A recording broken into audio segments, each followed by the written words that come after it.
எபிரேயர்கள் நிருபம் 13வது அதிகாரம். எபிரேயர்கள் நிருபம் 13வது அதிகாரம்.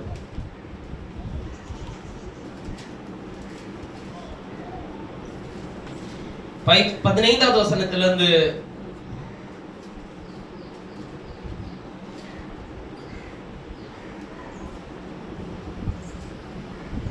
19வது வசனம் வரையிலும். ஆகையால் அவருடைய நாமத்தை துதிக்கும் உதடுகளின் கனியாகிய ஸ்தோத்திர பலியை அவர் மூலமாய் எப்போதும் தேவனுக்கு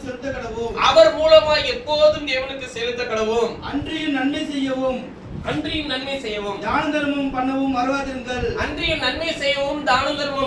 என்ன பண்ணாதிருங்கள்? மறவாதிருங்கள். இப்படிப்பட்ட பலிகளின் மேல் தேவன் பிரியமாயிருக்கிறார்.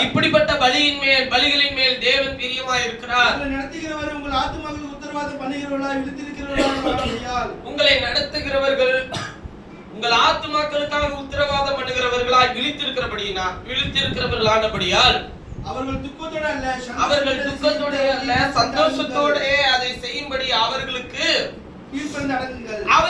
கீழ்ப்படிந்து அடங்குங்கள். அவர்கள் துக்கத்தோடு அப்படி செய்தால் அது உங்களுக்கு பிரயோஜனமாய் இருக்க மாட்டாதே. எங்களுக்காக வேண்டிக் கொள்ளுங்கள். நாங்கள் நல்மனசாட்சி உள்ளவர்களாய் எல்லாவற்றையும் யோக்கியமாய் நடக்க விரும்புகிறோம் என்று நிச்சயித்திருக்கிறோம். நாங்கள் எல்லாவற்றிலும் யோக்கியமாய் நடக்க நல்மனசாட்சி உள்ளவர்களாய் எல்லாவற்றிலும் யோக்கியமாய் நடக்க வேண்டும் என்று நடக்க விரும்புகிறோம் என்று நிச்சயித்திருக்கிறோம். நான் அதிசீக்கிரமாய் உங்களிடத்தில் வரும்படிக்கு நீங்கள் இப்படி வேண்டிக் கொள்ளும்படி அதிகமாய் கேட்டுக்கொள்கிறேன். எப்படி வேண்டிக்கணும்னு சொல்றாருன்னா, எல்லாத்திலும் நல் மனசாட்சியுடன் யோக்கியமாய்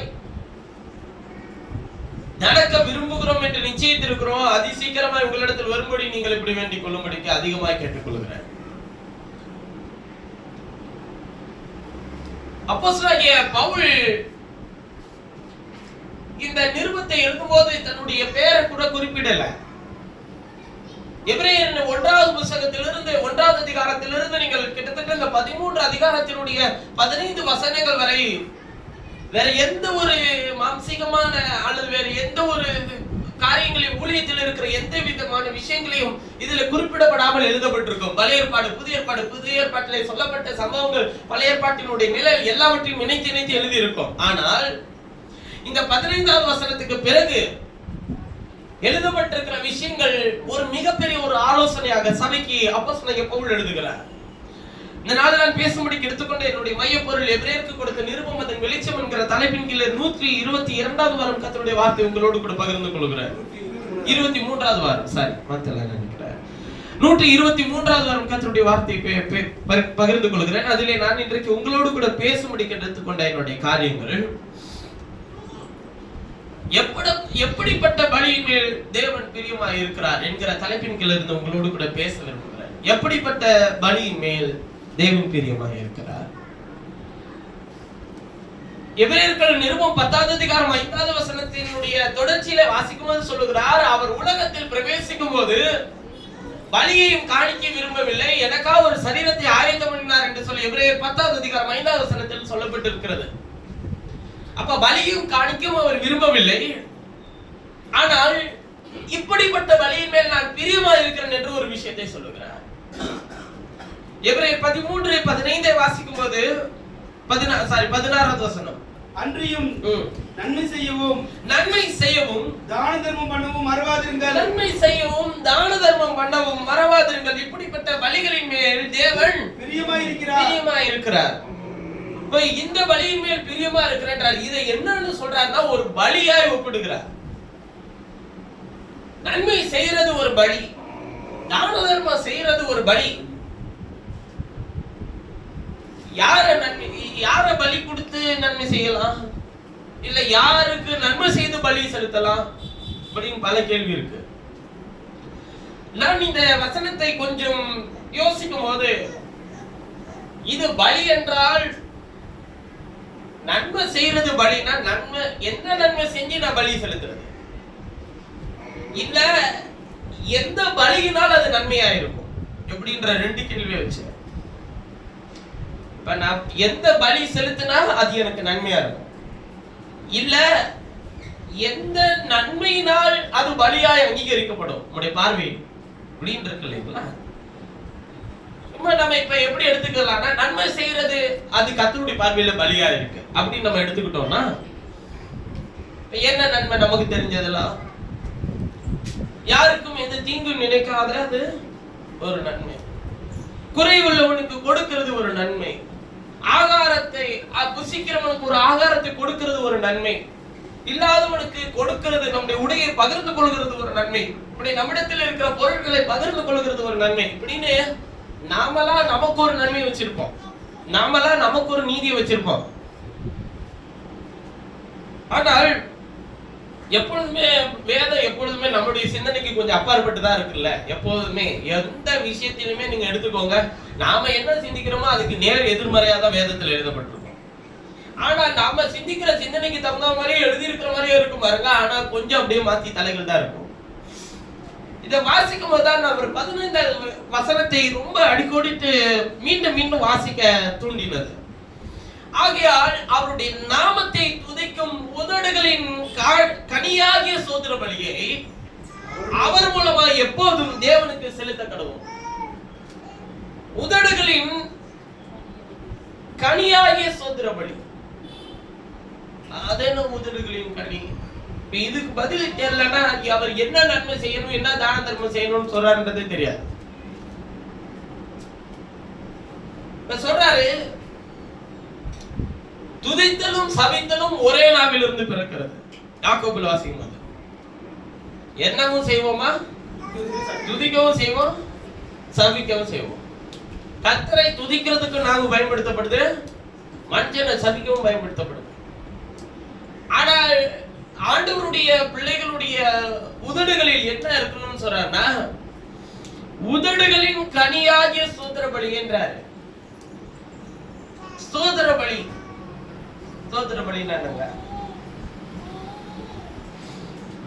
எது ஸ்தோத்திர பலி? கர்த்தாவே உமக்கு ஸ்தோத்திரம் சொல்றோம். சிலர் எப்போதுமே ஸ்தோத்திரம் ஸ்தோத்திரம்னு சொல்லுவோம். இல்லைன்னா ஒரு ஆபத்து வந்துச்சுன்னா என்ன சொல்லுவோம்? ஸ்தோத்திரம் ஆண்டவரே, எங்களை காப்பாத்தினீர், நமக்கு ஸ்தோத்திரம் ஆண்டவரேன்னு சொல்லுவோம். இப்போ உதடுகளின் கனியாகிய ஸ்தோத்திர பலின்னா அவர் நமக்கு செய்த நன்மை, அவர் நமக்கு செய்திருக்கிற மேன்மை, அவர் நமக்கு கொடுத்திருக்கிற தகுதி, அவர் நமக்கு தந்திருக்கிற கிருபை, இதை என்னைக்குமே நம்முடைய உதடுகள் உச்சரித்துக் கொண்டே இருக்கணும். ஏன்னா இது மாத்திரம் தான் நம்மளை வாழ வச்சிட்டு இருக்குது.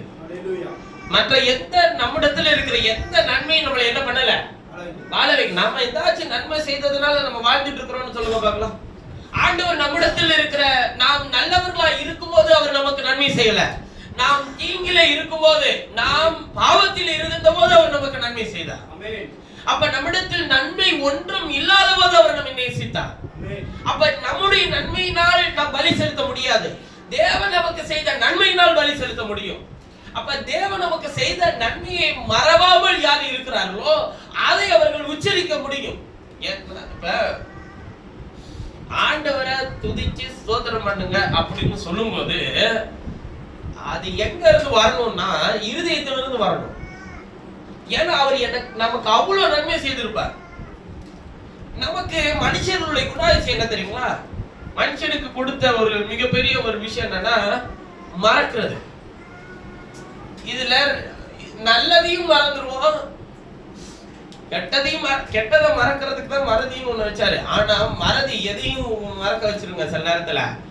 அந்த நன்மையை இந்த நேரத்துல அவர் எனக்கு உதவி செய்யறான்னா நம்ம மறைச்சு போயிருப்போம். நம்ம ஒரு 5 நாள் பேசிட்டு வருவோம், 6வது நாள்ல கொஞ்சமா அது என்ன பண்ணுங்க, கொஞ்சம் குறையும். 7வது நாள்ல அதுலயும் கொஞ்சம் குறையும். 8வது நாள்ல அது கொஞ்சம் குறையும். ரொம்ப நல்லா அப்புறம் அப்படியே கொஞ்சம் கொஞ்சமா என்ன பண்ணிடுவோம், மறந்துடுவோம். அப்ப இந்த அதுதான் தாவீது சொல்லும்போது சொல்லுகிறார், என் ஆத்துமாவை கர்த்தரை சோதரி, என் முழு உள்ளமே அவருடைய பரிசுத்த நாமத்தை சோதரி, என் ஆத்துமாவை கர்த்தரை சோதரி, அவர் செய்த சகல உபகாரங்கள் என்ன பண்ணாதன்றாருங்க, மறவாதே. உபகாரங்கள் என்றால் தேவன் நமக்கு செய்த நன்மைகள். அவர் நம்முடைய சரீர பிரகாரமான வாழ்க்கைக்கு செய்த நன்மையை காட்டிலும் நம்முடைய ஆத்மாவுக்கு அவர் அதிலும் மேன்மையான நன்மை செய்திருக்கிறார். அது என்ன மேன்மையான நன்மை? நம்முடைய ஆத்மாவை மீட்டெடுக்கிறதுக்காக தேவன் தம்முடைய ஆத்மாவை மரணத்தில் ஊற்றினார். அவர் அந்த பாவத்தை தம்முடைய ஆத்மாவில் அங்கீகரித்தார். அவர் சாபத்தை அவர் தனக்கு உள்ளே அங்கீகரித்துக் கொண்டார். அவர் நம்முடைய வியாதியை தன்னிடத்தில் ஏற்றுக்கொண்டார். நம்மிடத்தில் இருக்கிற குறைவை அவர் ஏற்றுக்கொண்டார். நம்மிடத்தில் இருக்கிற தீங்கை அவர் ஏற்றுக்கொண்டார். நம்மிடத்தில் இருக்கிறதான குறைவுகளை, நம்மிடத்தில் இருக்கிறதான அங்கலாய்ப்புகளை, நம்மிடத்தில் இருக்கிற கண்ணீரை, நம்மிடத்தில் இருக்கிற எல்லா விதமான மாம்சீகத்தினுடைய குறைவுகளையும் அவர் தன்னிடத்தில் ஏற்றுக்கொண்டு அவருடைய மாம்சீகத்தில் செய்த தியாகத்தினால் அவர் நமக்கு எல்லாவற்றையும் வைத்து சென்றிருக்கிறார். அதனாலதான் அவர் சொன்னாரு, உன்னுடைய சரீர பிரகாரமான உன்னுடைய வாழ்க்கைக்கு நான் நன்மை செய்யல, உன் ஆத்மாவுக்கு நான் நன்மை செய்திருக்கிறேன். அதனால அதை என்னைக்கு என்ன பண்ணாதான்றாருங்க, மறக்காத. அப்ப ஆத்மாவுக்கு அவர் நன்மை செய்யணும். ஆத்மா வெளியேறப்பட்டதுங்க. தேவன் கொடுத்த ஜீவன் அந்த ஆத்மாவுக்குள்ளதான் இருந்துச்சு. ஆனா என்னைக்கு மனிதன் பாவம் செய்தானோ அப்பொழுதே ஆத்மாவை விட்டு ஜீவன் போயிருச்சு. அப்ப நல்ல கவனிங்க, திரும்பவும் கர்த்தர் ஆத்மாவுக்குள்ள எதை கொடுக்கிறாருங்க, ஜீவனை. நம்முடைய வார்த்தையின் வெளிச்சத்தை வைத்து ஆத்மாவை பாதுகாக்க விரும்புகிறார். நம்முடைய பரிசுத்த கரத்தினால் ஆத்மாவை நடத்த விரும்புகிறார். முதலில் ஆத்மாவை அவர் மீட்டெடுக்கிறார். யாக்கோபுவின் நிருபம் 1 அதிகாரம் 21வது வசனத்தை வாசிக்கலாம். யாக்கோபு 1 அதிகாரம். ஆகையால் நீங்கள் எல்லாவித அழுக்கையும் கொடிய துர்க்குணத்தையும் ஒழித்துவிட்டு உங்கள் உள்ளத்தில் நாட்டப்பட்டதாயும் உங்கள் ஆத்துமாக்களை ரட்சிக்க வல்லமையுள்ளதாயும் இருக்கிற வசனத்தை சாந்தமாய் ஏற்றுக்கொள்ளுங்கள். நீங்கள் எல்லாவித அழுக்கையும் கொடிய துர்க்குணத்தையும் ஒழித்துவிட்டு, அழுக்கையும் துர்க்குணத்தையும் ஒழிச்சிட்டு உங்கள் உள்ளத்தில் நாட்டப்பட்டதாயும் உங்கள் ஆத்துமாவை ரட்சிக்க வல்லமையுள்ளதாயும் இருக்கிற வசனத்தை எப்படி ஏத்துக்கணுமா? முதல்ல வசனத்தை ஏத்துக்க. அப்ப அவர் தம்முடைய வசனத்தை உங்களுக்கு என்ன பண்றாருங்க, கொடுத்திருக்கிறார். 1 பேதுரு 2வது அதிகாரம் 3வது வசனத்தை வாசிக்கும் போது அவர் எப்படி எழுதுறாரு பாருங்க. 1 பேதுரு 2:3. நீங்கள் வளரும்படி புதிதாய் பிறந்த குழந்தைகளைப் போல திருவசனமாகிய கலங்கமில்லாத ஞானப்பாலின் மேல் வாஞ்சியாயிருங்கள். மனுஷரால் தள்ளப்பட்டதாயும் போது அவர் சொன்னாரு, வசனத்து மேல வாங்கி வேணும். தாவீது சங்கீதத்திலே வாசிக்கும் போது சொல்லுகிறார், மானானது நீரோடை வாஞ்சித்து கதறுவது போல தேவனை என் ஆத்மாவுமே வாஞ்சித்து கதறுது. அப்ப ஆத்மாவுக்கு அவர் செய்த நன்மை என்பது ஈடுநிலை இல்லாதது. அறிஞர் இயேசு தம்முடைய மாம்சீகத்தில் இருக்கும்போது இதை தன்னுடைய செய்தியில சுட்டி காண்பிக்கிறார். நானே நல்ல மேய்ப்பன். நல்ல மேய்ப்பன் ஆடுகளுக்காக எதை கொடுக்கிறார்? ஜீவனை கொடுக்கிறார். அப்ப இயேசு மரிச்சிட்டாரா? ஜீவனை கொடுக்கிறாருன்னு என்ன அர்த்தம்? நானும் அந்த ஜீவன் பரிபூர்ணப்பட வந்தேன் ஆண்டவர் சொல்றார். அவைகளுக்கு ஜீவன் உண்டாயிருக்கும், அந்த ஜீவன் பரிபூர்ணப்பட வந்தேன். அப்ப ஆடெல்லாம் செத்து போயிருந்ததா? அப்ப எந்த ஜீவனை குறித்து அவர் சொல்லுகிறார்? ஆத்மாவிலே அவர் ஜீவனை உண்டாக்குகிறதை குறித்து பேசுகிறார். ஆடுகளுக்கு ஜீவன் இருக்கியா? சரீர பிரகாரமா ஜீவன் இருக்கு. ஆனா ஆத்மாவிலே ஜீவன் இருந்தாதான் அந்த ஜீவனை பரிபூர்ணப்படுத்த முடியும். அப்ப ஒன்றை விளங்கிக் கொள்ளுங்கள், இங்கே நம்ம எல்லாரும் சரீர பிரகாரமாய் ஜீவித்துக் கொண்டிருக்கிறோம். ஆனால் சரீரம் மாத்திரம் ஜீவிக்கிறது என்றால் சரீரத்தின் காரியத்திற்காக மாத்திரம் தான் ஆண்டவரிடத்தில் கேட்க முடியும்.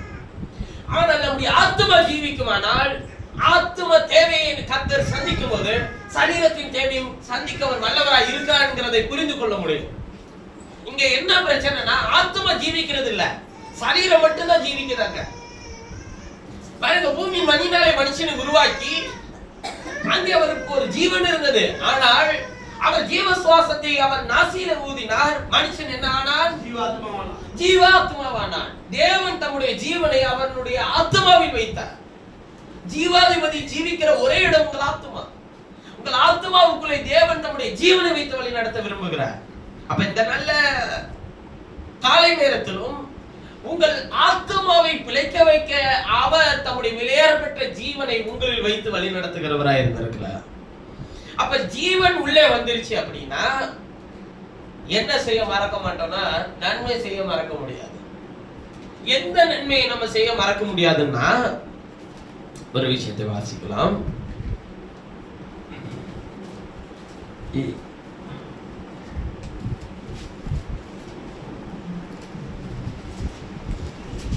ரெண்டு பேரும் புத்தகம்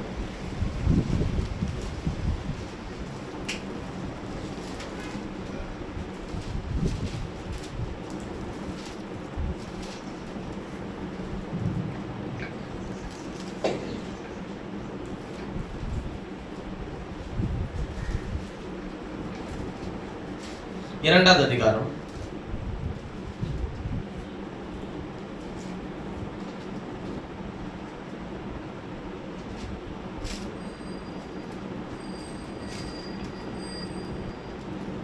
2 பேதுரு 2வது அதிகாரம் 9வது வசனத்திலிருந்து வாசிக்கலாம்.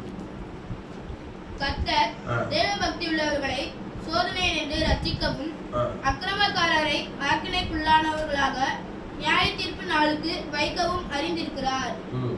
விசேஷமாக அசுத்த இச்சையோடு மாம்சத்திற்கேற்றபடி நடந்து கர்த்தத்துவத்தை அசுத்தை பண்ணுகிறவர்களை அப்படி செய்வார். இவர்கள் துணிகரக்காரர், அகங்காரிகள், மகத்துவங்களை தூஷிக்க அஞ்சாதவர்கள், அதிக பலனையும் வல்லமையும் உடைய தேவதூதர்கள் முதலாய் கர்த்தருக்கு முன்பாக அவர்களை தூஷணமாய் குற்றப்படுத்த மாட்டார்களே. இவர்களோ பிடிபட்டளிக்கப்படுவதற்கு உண்டான புத்தியற்ற மிருக ஜீவன்களைப் போல தங்களுக்கு தெரியாதவைகளை தூஷித்து தங்கள் கேட்டிலே கெட்டழிந்த அநீதத்தின் பலனை அடைவார்கள். போதும். இந்த வசனத்தை வாசிக்கும் போது அவர் எப்படி சொல்றாருன்றத பாருங்க. கர்த்தர் தேவபக்தி உள்ளவர்களை சோதனை நின்று ரட்சிக்கவும். அதாவது இவர் யார பேசிட்டு வராருன்னா லோத்தை குறித்து சொல்லிட்டு வர்றார். லோத்துக்கு ஆண்டவர் செய்த நன்மை என்ன? ஆண்டவர் அவனை கல்தேயர் பட்டணத்திலிருந்து ஆபிரகாமுக்கு கொடுத்த அழைப்பில் லோத்தையும் நடத்திட்டு வர்றார். லோத்துக்கு தனியா அழைப்பு கொடுத்து நடத்தல, ஆபிரகாமுக்கு கொடுத்த அழைப்பிலே லோத்தையும் நடத்திட்டு வர்றார். அப்ப கல்தேயர் பட்டணத்திலிருந்து அவனை நடத்தி வரும்போது கர்த்தர் அவன் ஆத்மாவுக்கு செய்த நன்மை என்ன? வாக்குத்தத்தம் பண்ணப்பட்ட தேசத்திற்குள்ளே பிரவேசிக்க செய்தது. அப்ப வாக்குத்தத்தம் என்பது என்ன? அவர் பரிசுத்த ஆவியை நமக்கு வாக்குத்தத்தம் பண்ணி இருக்கிறார். அவர் உங்களுக்குள் வாசம் பண்ணுகிறது தான் பரிசுத்த ஆவியை பெற்றுக் கொள்ளுதல். அப்ப அவர் உங்களுக்குள்ளே உலாவி உங்களுடைய தேவனாய் இருக்கிறார். அப்ப வாக்குத்தத்தம் உங்களுக்குள் இருக்கிறது, வார்த்தை உங்களுக்குள் ஜீவித்துக் கொண்டிருக்கிறது. அப்ப அதுதான் ஆண்டவர் செய்த மிகப்பெரிய நன்மை. இந்த நன்மை இருக்கு பாருங்க. இந்த நன்மையெல்லாம் பார்த்த லோத்து ஒரு நாள் சரீர பிரகாரமான ஒரு விஷயம் வருது. யாருடைய மந்தை மேய்ப்பிற்கு? லோத்தினுடைய மந்தை மேய்ப்பிற்கும் ஆபிரகாமினுடைய மந்தை மேய்ப்பிற்கும் ஒரு வாக்குவாதம் வருது. வாக்குவாதம் வந்தோடனே லோத்து தன் கண்களை ஏறெடுத்து பார்த்து எங்க போறாருங்க? சோதோமுக்கு போறார். அந்த இடம் செழிப்பான இடமா இருந்தது. அந்த இடம் ஏதேனை போல இருந்தது. யோர்தானுக்கு அருகிலே அந்த இடம் இருந்தது. அப்ப செழிப்பு எவ்வளவு இருக்குன்றத பாருங்க அப்படின்னு தன் கண்களை ஏறெடுத்து பார்த்து செழிப்பை நோக்கி பார்க்கிறான். பாருங்க, நன்மையை தேடி போறான். ஆனா இவனுக்கு செய்த நன்மை என்ன பண்ணிட்டாங்க? மறந்துட்டான். அதான் அவர் உங்கள் ஆத்மாவுக்கு செய்த நன்மை மறந்துடாதீங்க. ஏன் ஆத்ம நன்மை குறித்து பேசுறேன்னா அடுத்த வசனம் அதை தான் மென்ஷன் பண்ணுது. அதனாலதான் நம்ம அதை தான் பேசிட்டு இருக்கிறேன். நானு நீங்கள் நன்மை செய்யவும் தான தர்மம் செய்யவும் மறவாதிருங்கள், இப்படிப்பட்ட பலிகளின் மேல் தேவன் பிரியமா இருக்கிறார்னு சொல்லி எழுதியிருக்கு எபிரேயர் 13 நீங்க வாசித்த வசனத்தில். அப்ப இது என்னன்னு சொல்றாருன்னா பலின்றார். இப்ப பலினா என்னங்க? ஒரு மிருகம் பலியா வருதுன்னா அது என்ன பண்ணப்படுதுங்க? ஒரு பாவ நிவாரண பலினா பாவத்துக்கு ஒப்பு கொடுக்கப்படுது. குற்ற நிவாரண பலினா குற்றத்துக்கு அந்த பலி என்ன பண்ணப்படுதுங்க? ஒப்பு கொடுக்கப்படுது. அப்ப இத செய்யறதுக்கு ஒண்ணு ஒப்பு கொடுன்னு அர்த்தம். அப்ப நல்ல கவனிங்க. முதல்ல அவர் சொல்றாரு முதலில் நன்மை செய்யவும் அதன் பிறகு தான தர்மம் பண்ணவும் உன்னை ஒப்பு கொடு. இந்த விஷயத்தின் மேல் தேவன் பிரியமாய் இருக்கிறார். ஒப்பு கொடுத்தல் ரொம்ப அவசியம். அதை செய்கிறதற்கு நம்மை அர்ப்பணித்தல் மிக அவசியம். அப்ப எது நன்மை? அவர் நமக்கு செய்த ஆத்ம நன்மையை மறக்க கூடாது.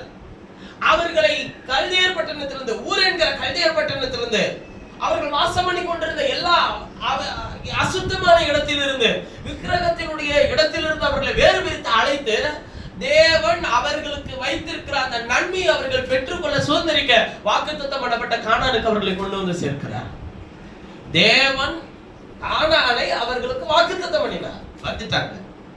ஆனா இப்ப என்ன தேவை அதிகமாயிருச்சு அவனுக்கு? இப்ப இதுல குறைவு இருந்துச்சு அவனுக்கு, நல்லா தாங்க இருந்தா, ஆனா மாம்சீக தேவை இன்னும் கொஞ்சம் அதிகமாச்சு. அதனால அவன் கண்களை எடுத்து பார்த்து சோதோமுக்கு போயிட்டான்.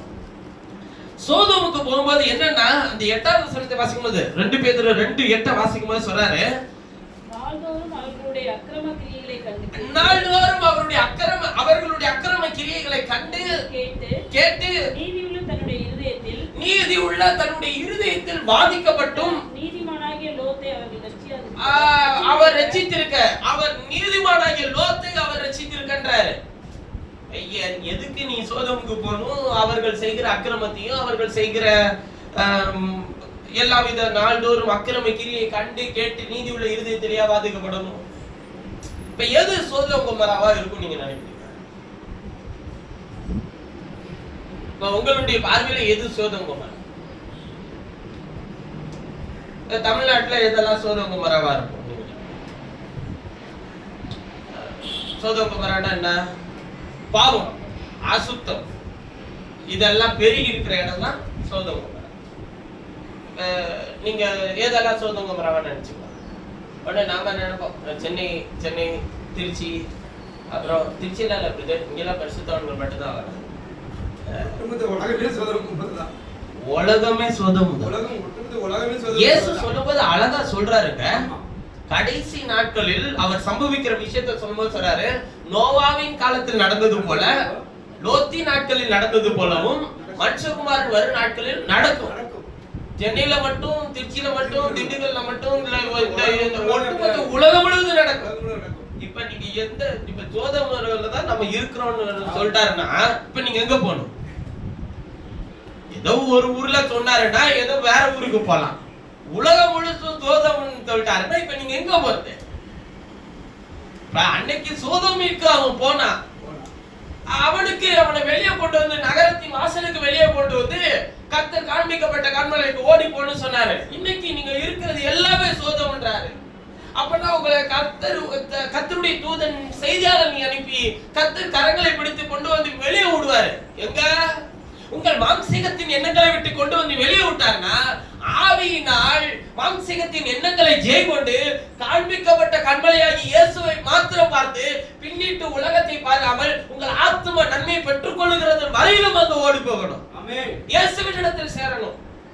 இதுக்கு நீங்க மாம்சீகத்தை கொஞ்சம் உள்ள ஏத்துனீங்கன்னா, ஐயோ நான் எதையோ விட்டுட்டு வரேனே, ஐயோ இங்க ஏதோ தேவை இருக்குது, இங்க ஏதோ பிரச்சனை இருக்கு, அதெல்லாம் நான் எப்படி சந்திப்பேன்? இப்ப ஒண்ணு இல்ல, ஒரு உதாரணத்துக்கு நான் ஒண்ணு சொல்றேன்.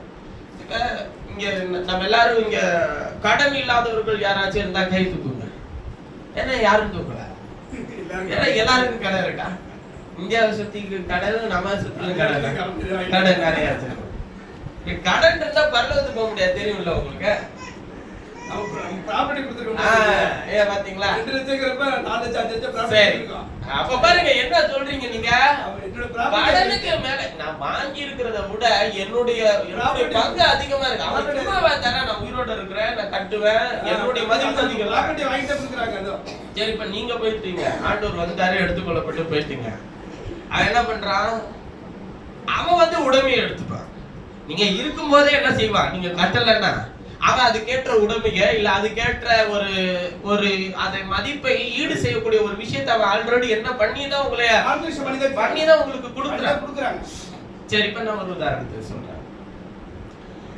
ஒருவேளை நம்ம கட்டி முடிக்கல, ஆண்டவருடைய வருகை இருக்குன்னு வச்சுக்கோங்க. அதுக்காக ஆண்டவர் வருகை இருக்கு, நான் எந்த கடனை கட்ட மாட்டேன், வரும்போது அவன் எல்லாத்தையும் எடுத்துட்டு போவான்னா எப்ப வருவாருன்னு தெரியாது.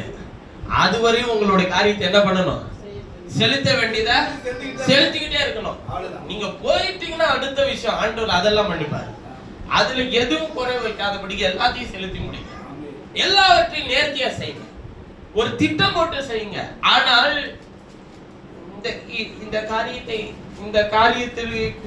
காரியத்தை வைத்து நாம் ஆண்டவரிடத்துக்கு செல்லுகிறதற்கும் அவரை அறிகிறதற்கும் அவருடைய நித்திய ஜீவனை சுதந்திரிக்கிறதுக்கும் எது தடையா இருக்கக்கூடாது. நீங்க ஒரு காரியத்தை வாங்குறீங்க, ஒரு கடன் ஆகுறீங்கன்னு வச்சுக்கோங்க.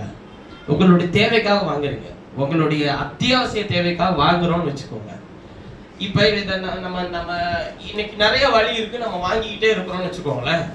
ஒரு கட்டத்துல அதுவே நமக்கு அழுத்தம் அதிகமாகி யாரை தேட முடியாதபடிக்கு போயிடும், தேவனை தேட போயிடும். அப்ப அந்த பாரத்தை தூக்கி இருதயத்துல வச்சுக்காதபடிக்கு ஞானமாய் அதனுடைய காரியத்தை எல்லாவற்றையும் செய்ய வேண்டிய பொறுப்பு யாருடையது? நம்மளோடது. அதை எல்லாத்தையும் தூக்கி சுமைய மேல சுமையை தூக்கி ஒன்ன தூக்கி இறக்கிட்டு இன்னொன்னு தூக்கி வச்சுக்கலாம். ஒன்ன தூக்கி இறக்கிட்டு இன்னொன்னு, நான் என்ன சொல்றேன், அது ஒன்ன தூக்கி இறக்குனதுக்கு அப்புறமேட்டாச்சு அறிவு வந்து இன்னொன்னு சுமக்காம இருக்கலாம்ன்ற நான். ஆனா அப்படி ஒரு சூழல் என்ன பண்ணணுங்க, உண்டாகணும், உண்டாக்கி கொள்ளணும் நம்ம தான். அப்ப வேதம் நமக்கு எடுத்து போதிக்கிற விஷயம் என்னன்னா, நன்மை செய்யவும். முதல்ல உங்க ஆத்மாவுக்கு நன்மை செய்யுங்க. அது மேல தூக்கி பாரங்களையும் பிரச்சனைகளையும் சூழல்களையும் பலவீனங்களையும் போராட்டங்களையும் தூக்கி உள்ள அழுத்தி வச்சீங்கன்னா அது கர்த்தர் பேசுற சத்தத்திற்கு என்ன பண்ணாதுங்க, செவி கொடுக்க முடியாது. அதனால உங்கள் ஆத்மாவுக்கு நன்மை செய்யுங்க. சரீர பிரகாரமான வாழ்க்கைக்கு உனக்கு நன்மை செய்யணும் நீ நினைச்சீங்கன்னா முதலில் உங்கள் ஆத்மாவுக்கு நன்மை செய்யுங்க. ஏன்னா அந்த ஆத்மாவுக்குள்ளதான் தேவன் என்ன வச்சிருக்கிறாருங்க, ஜீவனை வச்சிருக்கிறார். உங்களுடைய மாம்சீக வாழ்க்கையினுடைய விஷயங்கள் இருக்கு இல்லையா, அத ஆத்மா வாழ்க்கையோடு கூட ஒப்பிட்டு பாருங்க. கொஞ்சம் நாம பெற்றிருக்கிற விஷயத்துக்கு நம்ம இதை செய்யலாமா? நான் இப்ப ஒரு விஷயத்தை நான் செய்ய போறேன் அப்படின்னா, நான் யாரு? நான் கர்த்தருடைய பிள்ளை, நான் கர்த்தருடைய வேலைக்காரன், நான் பெற்றிருக்கிற வசனத்தினுடைய வெளிச்சம் என்ன, நான் இதை செய்யலாமா? என்னுடைய தகுதி என்ன, மேன்மை என்ன, இதெல்லாம் கொடுத்தது யாரு? தேவன். இதை நான் போய் பண்ணலாமா? நீங்கள் யாரோடு வேண்டுமானாலும் பேசுங்கள், தவறு இல்லை. யாரோடு வேண்டுமானாலும் கை கோருங்கள், தவறு இல்லை. ஆனால் உங்களுக்கு கொடுத்த மேன்மை, உங்களுக்கு கொடுத்த ஆசீர்வாதம், உங்களுக்கு கொடுத்த கனம், உங்களுக்கு கொடுத்த பரிசுத்தத்தை இழந்து போய் ஒன்றை செய்யாதீர்கள். அது உங்க ஆத்மாவுக்கு செய்யற நன்மை இல்ல, அது உங்க ஆத்மாவுக்கு நீங்கள் செய்யற மிகப்பெரிய கேடு. அதுதான் சொன்னாரு, அவன் நாள்தோறும் இருதயத்தில் வாதிக்கப்பட்டும் அக்கிரம கிரியைகளை கண்டும் கேட்டும் வாதிக்கப்பட்டும் இருதயத்தில் வாதிக்கப்பட்ட நீதிமானாகிய லோத்தையை அவர் ரட்சித்திருக்க. அப்ப லோத்தை ரட்சித்தாரு. ரட்சித்தாருன்னா என்ன, எதுல ரட்சித்தாரு? சரீர ரட்சிப்பா அடையல, ஆத்ம ரட்சிப்பை அடைஞ்சா. எந்த ஆத்ம ரட்சிப்பு? அவனை கொண்டு வந்து நகரத்தின் வாசலுக்கு வெளியே விட்டாரு, அவ்வளவுதான். சரீர ரட்சிப்பை பெற அவன் தான் ஓடணும். ஆனா சரீர ரட்சிப்பை பெற்றுக்கொண்டானா? இல்லையே. அவன் கர்த்தர் அந்த கண்மலையின் இடத்துக்கு போ சொன்னா சோவாருக்கு போறேன்னா, சரி சோவாருக்கு போனாக்கா சோவாரில அங்கே நடக்கிற அழிவினுடைய விஷயம் அவனால தாங்க முடியாம மலைகளுக்கு ஒன்றில் ஓடி போனான். ஆனால் நடந்தது என்ன?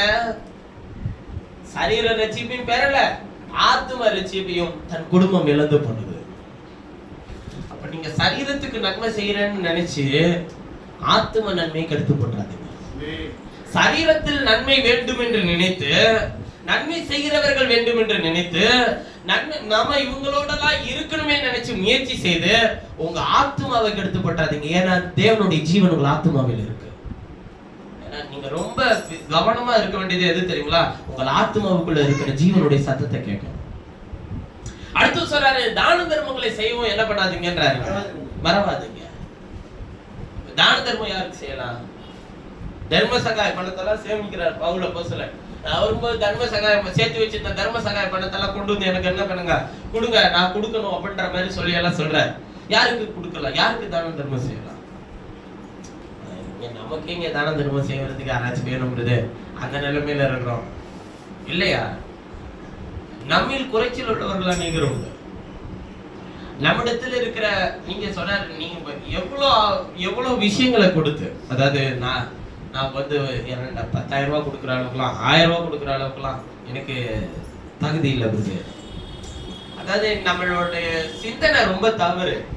செய்யறதுக்கு இவ்வளவு இருந்தாதான் நம்ம செய்யணும் நம்ம நினைக்கிறது தவறு. இருக்கிறவன் செய்ய மாட்டான், அது வேற விஷயம். நம்ம எவ்வளவு செய்யறோன்றது முக்கியம் இல்ல, நாம அதை எப்படி செய்யறோன்றதான் முக்கியம். நம்மிடத்தில் இருக்கிறதை முதலாவது பகிர்ந்து கொடுக்கிற விஷயம் இருக்குல்ல, அந்த இருதயத்தை அவர் முதல்ல பாக்குறாரு. அதுல நீ 10 ரூபா கொடுக்குறியா, 2 ரூபா கொடுக்குறியா, 100 ரூபா கொடுக்குறியா, 1000 ரூபா கொடுக்குறியா, 500 ரூபா கொடுக்குறியான்னு பாக்குறது இல்ல. என்னிடத்துல இருக்கு. முதல்ல நீங்க இந்த விஷயங்களை செய்யறதுக்கு, இல்ல ஒருவருக்கு உதவி செய்யறதுக்கு, ஒருவரை பிடித்து தூக்கி விடுறதுக்கு என்ன இருக்கோ அதை வைத்து நம்ம தூக்கி விடணும். என்கிட்ட இருந்தாதான், என்னிடத்துல ஒண்ணுமே இல்லை, ஒருவருக்கு 1 லட்சம் ரூபாய் கடன் இருக்கு. என்கிட்ட என்ன இருக்கு?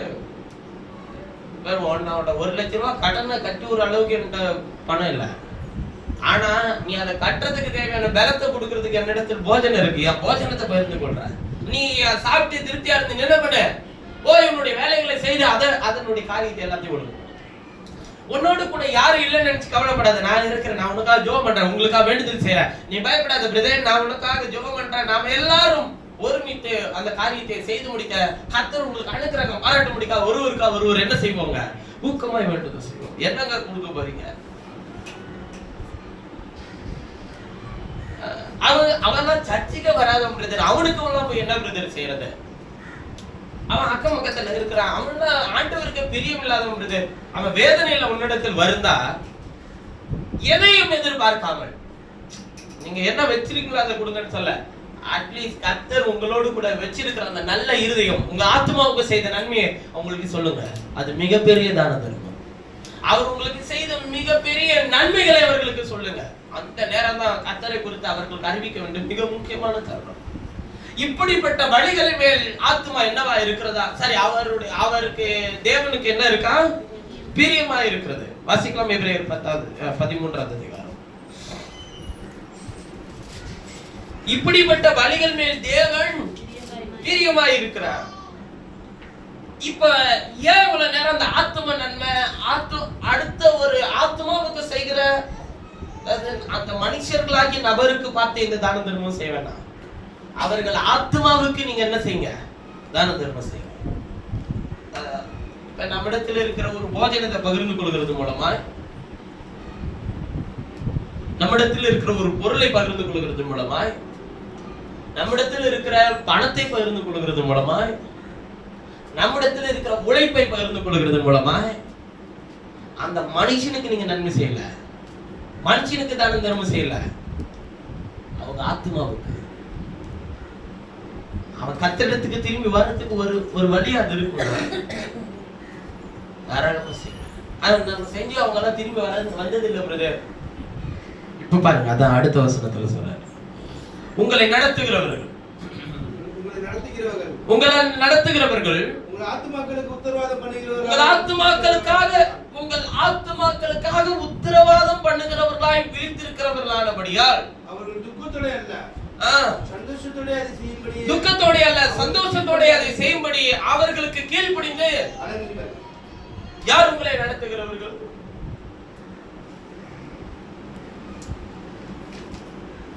ஏழாவது வசனத்தை வாசிங்க. எபிரேயர் 13:7. தேவ வசனத்தை உங்களுக்கு போதித்து உங்களை நடத்தினவர்களை நீங்கள் நினைத்து அவர்களுடைய நடக்கையின் முடிவை நன்றாய் சிந்தித்து, அவன் எதை நோக்கி அவன் முடிவை நோக்கி போயிட்டு இருக்கிறான்றதை நன்றாய் சிந்தித்து விசுவாசத்தை பின்பற்றுங்கள். அவன் எது மேல விசுவாசத்தை வச்சிருக்கிறானோ அதை பின்தொடர. அவனை அல்ல, அவனுடைய விசுவாசத்தை. இங்க 17வது வசனத்துல அவர் சொல்றார், உங்களை நடத்துகிறவர்கள் உங்கள் ஆத்துமாக்களுக்காக. ஒரு வேலைக்காரனாய், ஒரு ஊழியனாய் உங்களை நடத்துகிற ஒரு பொறுப்பை, உங்கள் ஆத்மாவை விசாரிக்கக்கூடிய பொறுப்பை கர்த்தரினுடைய தோளின் மேல் தந்திருக்கலாம். ஆனா நடத்துறவர் அவர்தான். எல்லாத்திலும் பிரதான மேய்ப்பர், பிரதான ஆசாரியன், மேய்ப்பன், சுவிசேஷகன், தீர்க்கதரிசி எல்லாத்திலும் அவர்தான் முதன்மையானவரா வராரு.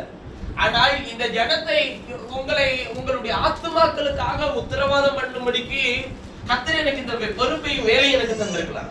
அதுல சொல்லும்போது சொல்றாரு, உங்கள் ஆத்துமாக்களுக்காக உத்தரவாதம் பண்ணுகிறவர்களா. ஆத்துமாவுக்கு என்ன பண்றாங்களா அவங்க? உத்தரவாதம். அப்படின்னா என்ன அர்த்தம்? உத்தரவாதம் பண்ணுதல்னா என்னங்க? உங்க ஆத்துமாவுக்கு உத்தரவாதம் பண்றதுன்னா என்னங்க? பரலோகத்துக்கு போறதுக்காக ஜெபம் பண்ற ஆண்டவரே, இந்த ஆத்மா எல்லாம் பரலோகத்துக்கு வரணும் ஆண்டவரே, ஒண்ணும் கெட்டு போயிடாம பின்வாங்கி போகாதபடிக்கு பரலோகத்துக்கு வரணும் ஆண்டவரே அப்படின்னு சொல்லி உத்தரவாதம் பண்ணி ஜெபம் பண்றதா? என்ன சொல்றாரு? உத்தரவாதம் பண்ணுகிறவர்களா ஜெபம் பண்ணுகிறவர்கள் சொல்லல. என்ன சொல்றாரு? உங்கள் ஆத்துமாக்களுக்காக உத்தரவாதம் பண்ணுகிறவர்களா. உத்தரவாதம்னா என்னங்க? இப்ப நான் சொல்றேன், இவங்களுக்கு நான் பொறுப்புங்க, இந்த விஷயத்துக்கு நான் பொறுப்பு எடுத்துக்கிறேன், நான் ஒரு உத்தரவாதத்தை தரேன், இதை நான் செஞ்சு தரேன். இப்ப இவங்களுக்கு என்ன பொறுப்பு கொடுத்திருக்கிறாருன்னு கேட்டீங்கன்னா, உங்க ஆத்மாவுக்கு ஒரு பொறுப்பு. என்ன உத்தரவாதம் பண்ணணும் அப்படின்னு கேட்டீங்கன்னா, ஊழியக்காரர்கள் உங்கள் ஆத்மாக்களுக்காக உத்தரவாதம் பண்ணுகிறவர்களாய் விழித்திருக்கிறவர்களானபடியால். அப்ப உங்க ஆத்மாவுக்கு உத்தரவாதம் பண்ண என்ன பண்ணி இருக்கணுமா? விழித்திருக்கணும். விழித்திருக்கிறது என்ன? பிரதர் தூங்க கூடாது. நீங்க எப்போதும் என்ன பண்ணணும்? முழிச்சிருக்கணும். ஏன்னா ஆத்மாவுக்கு என்ன பண்றீங்க? நீங்க உத்தரவாதம் பண்ணும்போது நீங்க தூங்கவே கூடாது. விழித்திருக்கிறதுன்னா என்னங்க? தெளிவுள்ளவர்களா இருக்கிறது. என்ன செய்யணும்? இந்த ஆத்மா எதை பின்தொடருது, எதை உள்ளே அங்கீகரிக்குது, எதின் பாதையில் அது போயிட்டு இருக்கு, எது சரியான பாதை, இவன் பின்தொடருகிறவன். இப்ப என்னன்னா இங்க சரி என்னன்றத சொல்றதாங்க இங்க பெரிய பிரச்சனையாவே இருக்கு. ஏன்னா இவ்வளவு நாள் இவ்வளவு விஷயங்களை நாம் சரி என்று நினைக்கிறதெல்லாம் இப்ப நான் தப்புன்னு சொன்னா நீங்க ஏத்துக்க மாட்டீங்க. அதனால நான் மாத்தி எப்படி சொல்றேன்னா, நான் தப்புன்னே சொல்லலையா அவனையா, மாறா சரி ஏதோ அதை மட்டும் சொல்லுவேன் நான். அப்ப இது தப்பா பிரதர்? அது எனக்கு தெரியாதுயா. சரி இதுதான். அப்ப தப்பு எதுன்றது உனக்கு தெரியுது இல்ல, அதை விட்டு விலகு. சுவிசேஷம் அவ்வளவுதான். நான் வெளிச்சத்தை குறித்து உங்களிடத்துக்கு முன்பாக வைக்கிறேன். இதற்கு எதிராக இருக்குன்னா நீ ஒரு விஷயத்தை சொல்ல. தவறு எது என்பதை கர்த்தர் உனக்குள்ளே சுட்டி காட்டுவார். அதை விட்டு விலகு. இதை விட்டு வெளியே வாழ நான் சொல்லி போராடி பிரயாசப்படுறதை விட்டுட்டு நான் விழித்து இருக்கிறவனா, நான் எது தெளிந்த வெளிச்சமோ அதை நான் சொல்லிட்டு போறேன். அதுதான் சொல்றாரு எரேமியா. எசேக்கியேல்ல சொல்வது கூட சொல்றாரு, உன் துன்மார்க்கனை அவனுடைய பாவத்து நிமித்தம் அவனை கடிந்து கொள். இந்த கடிந்து கொள்ற வார்த்தை எப்படி புரிஞ்சுக்கிறாங்க அப்படின்னா, அதை விட்டு வெளியே வா, நீ செய்யற பாவம் இந்த குறைகள். இப்ப ஒரு தனிநபர் தாக்குதல் ஏற்படுத்தலாம் தேவையில்லை. அவனுக்கு சரி எதுன்னு சொன்னாலே அவனுடைய இருதயமே அவனை என்னவா தீர்க்குங்க? குற்றவாளியா தீர்க்கும். இங்க ஒரு 30 பேர் 40 பேர் இருக்கிறோம்னா தனிநபர் தாக்குதல் தேவையில்லை. நீ சரியில்லை நான் சரியில்லை அப்படி யாரும் இங்க நியாயம் தீர்க்க தேவையில்லை. இது தேவனுடைய சரீரமாகிய சபை. இதுல நியாயம் தீர்க்கிற நியாயாதிபதி கர்த்தராகிய இயேசு. நீங்கள் செய்கிறது சரியா தவறா என்பதை சுட்டிக்காட்டக்கூடிய அதிகாரத்தை கர்த்தர் ஊழியனாகிய எனக்கு தந்திருந்தாலும் அதை நான் எப்படி செய்ய முயற்சி செய்கிறேன் என்றால், இயேசுவை போல செய்ய முயற்சி செய்கிறேன். வேதபாரகர்கள் பரிசேயரிடத்தில் போகும்போது அவர் எப்படி அதை சுட்டி காண்பித்தார்? நீங்கள் உங்கள் பிதாவாகிய பிசாசினால் உண்டானவர்கள், டைரக்டா எதிர்க்கிறார். ஆனால் ஜனங்களிடத்தில் வரும்போது எப்படி அதை அவர் செய்கிறார்? அவர்கள் அறியாமையில் இருக்கிறார்கள். அதனால அவங்கள பார்த்து சொல்றாரு, இன்னும் கல்வி மான்களுக்கும் ஞானிகளுக்கும் மறைச்சிட்டு பாடகர்களாகி உங்களை போல இருக்கிற உங்களுக்கு நான் என்ன பண்றேன்? வெளிப்படுறேன். ஆண்டவரை சிறு பிள்ளைகள் உள்ளத்தில் வர்றதுக்கு முயற்சி செய்யறா, அவங்களை தடை பண்ணி நிறுத்துறா சீஷர்கள். சீஷர்ல பார்த்து அவர் எப்படி சொல்றாரு? சிறு பிள்ளைகளை என்னிடத்தில் வர தடை பண்ணாதீர்கள், பரலோக ராஜ்யம் அப்படிப்பட்டவர்களுடையது. அவர்களுடையதுன்னு சொல்ல, அப்படிப்பட்டவர்களுடையது. ஒருவன் சிறு பிள்ளையை போல் மாறாவிட்டால் தேவனுடைய ராஜ்யத்தை சுதந்திரிக்க மாட்டான். சீஷர்களிடத்தில் வரும்போது அவர் எப்படி சொல்லுகிறார்? தேவனுடைய ராஜ்யத்தின் ரகசியத்தை அறிகிறது உங்களுக்கு அருளப்பட்ட புறமே இருக்கிறவனுக்கு இதெல்லாம் ஊமையா சொல்றேன்றாங்க. அப்ப ஒரு ஆத்மாவுக்கு உத்தரவாதம் பண்றவன், உங்களுக்கு என்ன தேவை, உங்களுக்கு என்ன பிரச்சனை, ஒவ்வொருவருக்கும் ஒவ்வொரு தேவை இருக்கும், ஒவ்வொரு பிரச்சனை இருக்கும், ஒவ்வொரு குறை இருக்கும், ஒவ்வொரு நெருக்கடி இருக்கும், சூழ்நிலை இருக்கும். இப்ப இது எப்படி சரி செய்யறது? ஒருவருக்கு பண தேவை, ஒருவருக்கு உலக பிரகாரமான ஏதோ ஒரு அத்தியாவசிய தேவை, ஒருத்தருக்கு ஒரு பொருள் தேவை எப்படி இருக்குன்னு வச்சுக்கோங்களேன். நான் என்ன பண்றது? ஆண்டவரே,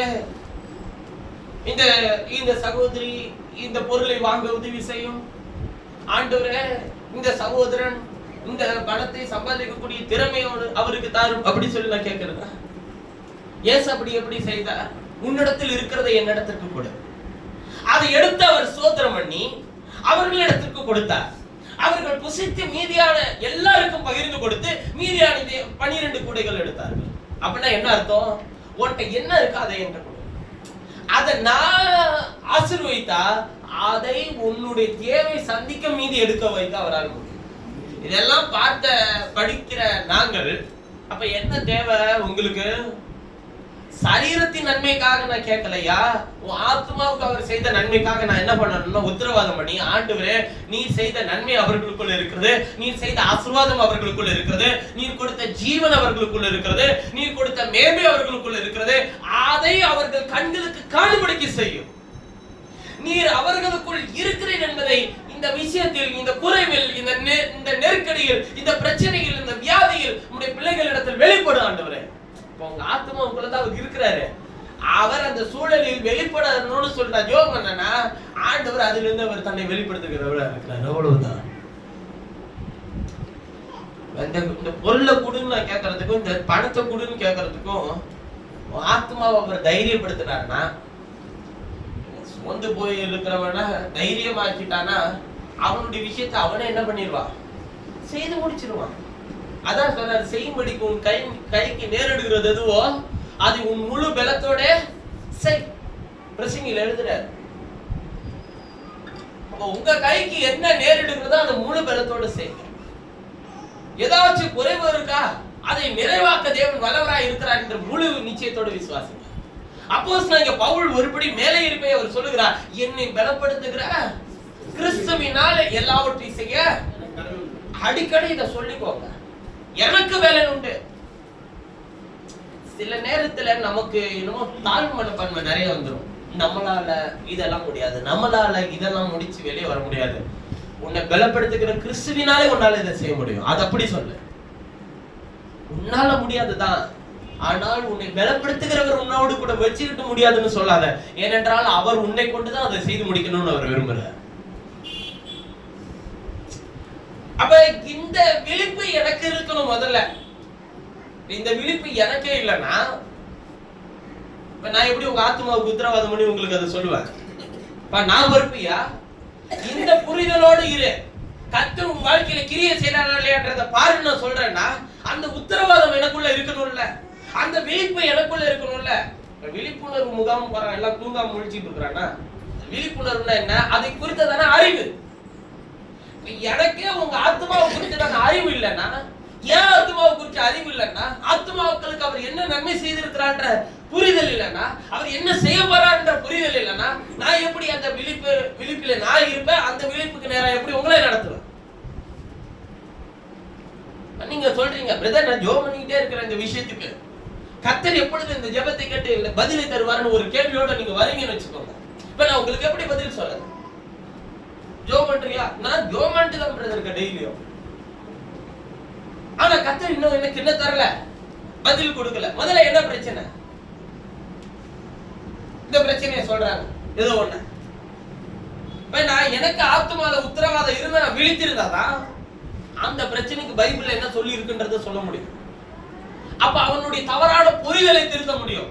அப்ப அந்த விசுவாசத்தோடு அவன் அடுத்து எடுக்கிற அந்த ஜெபம் அவனுடைய வாழ்க்கையிலே கர்த்தருடைய கிரியைகளை பார்க்க வைக்கிறது. பாருங்க, ஆபிரகாமுக்கு கர்த்தர் வாக்குத்தத்தம் என்ன வாக்குத்தத்தம்? உன்னுடைய சந்ததி சகல ஜாதிக்குள்ளும் நீ என்ன பண்ணப்பட்டிருப்ப, ஆசீர்வதிக்கப்பட்டிருப்ப. நான் உன்னை சகல ஜாதிகளுக்கும் தகப்பனாக ஏற்படுத்தி இருக்கிறேன் அப்படின்னு கர்த்தர் ஆபிரகாமுக்கு வாக்குத்தத்தம் பண்ணினார். ஆணையிடும்படி தம்மிலும் பெரியவர் ஒருவர் இல்லாதபடினால் தமது பேரிலே தானே ஆணையிட்டு அவர் அவனுக்கு கொடுத்தார், வாக்குத்தத்தம் பண்ணி கொடுத்தார். அந்த வாக்குத்தத்தம் நிறைவேற எத்தனை வருஷம் ஆச்சு? 100 வயசு, ஏறக்குறைய 100 வயது. கர்த்தர் ஒரு 70 வயசுல 75 வயசுல அவனுக்கு அந்த வாக்குத்தத்தம் கொடுத்திருப்பாருன்னு வச்சுக்கோ. வாக்குத்தத்தம் நிறைவேற எத்தனை வருஷம் ஆச்சு? 100 வயசு, ஏறக்குறைய 100 வயசுன்னு எழுதியிருக்கு. ஒரு 100 வருஷம். ஒரு அப்ப எத்தனை வருஷம் ஆயிருக்குங்க? 25 வருஷம் காத்திருக்கிறான்னு வச்சுக்கோங்க. இப்ப நான் எப்படி புரிதலோட சொல்லுவேன்? ஆபிரகாம் 25 வருடம் காத்திருந்தான், நீ 25 வருடம் காத்திரு. அல்லது காத்திருக்க மிக அவசியமா இருக்கிறது இப்படிலாம் நான் சொல்லலாம். வாக்குத்தத்தத்தை பெற அவன் 25 வருடம் காத்திருந்தான் என்பது நாம கால்குலேஷன் போட்டா சரியா இருக்கும். ஆனா அவன் வாக்குத்தத்தத்தை பெற ஒரு வருஷம் தான் ஆச்சு. எப்படின்னா அவனுக்கு இந்த 25 வருஷத்துல 24 வருஷம் ஆபிராம் என்ற பெயர் இருந்தது. ஆனால் ஆபிரகாமாய் அவன் பேரை கர்த்தர் மாத்தின பிறகு, பேர் மாத்தினால்தான் வாக்குத்தத்தம் நிறைவேறுமாக்குது. அப்ப கர்த்தர் எங்களுக்கு என்ன பண்ணணும்? பேரை கீரை ஏதாச்சும் மாத்தியாச்சும் நிறைவேற்ற சொல்லுகிறது. வர இருங்க. ஆபிரகாம் என்றால் உயர்த்தப்பட்ட தகப்பன் என்ற அர்த்தம். ஆபிரகாம் என்றால் சகல ஜாதிக்கும் தகப்பன் என்ற அர்த்தம். அப்ப கர்த்தர் அவனுக்கு அந்த வாக்குத்தத்தத்தினுடைய உரிமையாளனாய் அவனை மாற்றின பிறகு அந்த வாக்குத்தத்தம் அவனுடைய வாழ்க்கையில் நிறைவேறுச்சு. உங்களுக்கு என்ன வாக்குத்தத்தம் தந்திருக்கிறார்? நம்ம எல்லாருக்கும் என்ன வாக்குத்தத்தம் கொடுத்திருக்கிறார்? நித்திய ஜீவனை வாசிக்கலாம். பதில அந்த வாக்குத்தத்தம் என்னன்னு, அது தனிநபர் வாக்குத்தத்தம் ஒண்ணும் கொடுக்கல. இந்த மாசமும் ஒண்ணு வாக்குத்தத்தம் கொடுக்கல பிரதர், நான் கொடுக்கல, அவர் கொடுத்திருக்கிறார். 1 யோவான்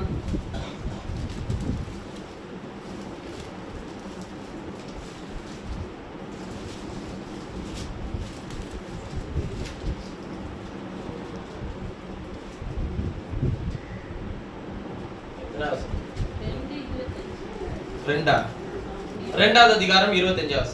நித்திய ஜீவனை அடைப்பேன் என்பதே அவர் நமக்கு செய்த வாக்குத்தத்தம். நமக்கு செய்த வாக்குத்தத்தம் எதை அளிப்பேன்றது? நித்திய ஜீவனை அடைப்பேன் என்பதே. நித்திய ஜீவனை அளிப்பேன் என்பதே. இப்போ நம்ம எல்லாருக்கும் ஒரே வாக்குத்தத்தம் தான். அவர் செய்றேன் கொடுக்கிறேன் அப்படின்னு சொல்லி இருக்கிறார்.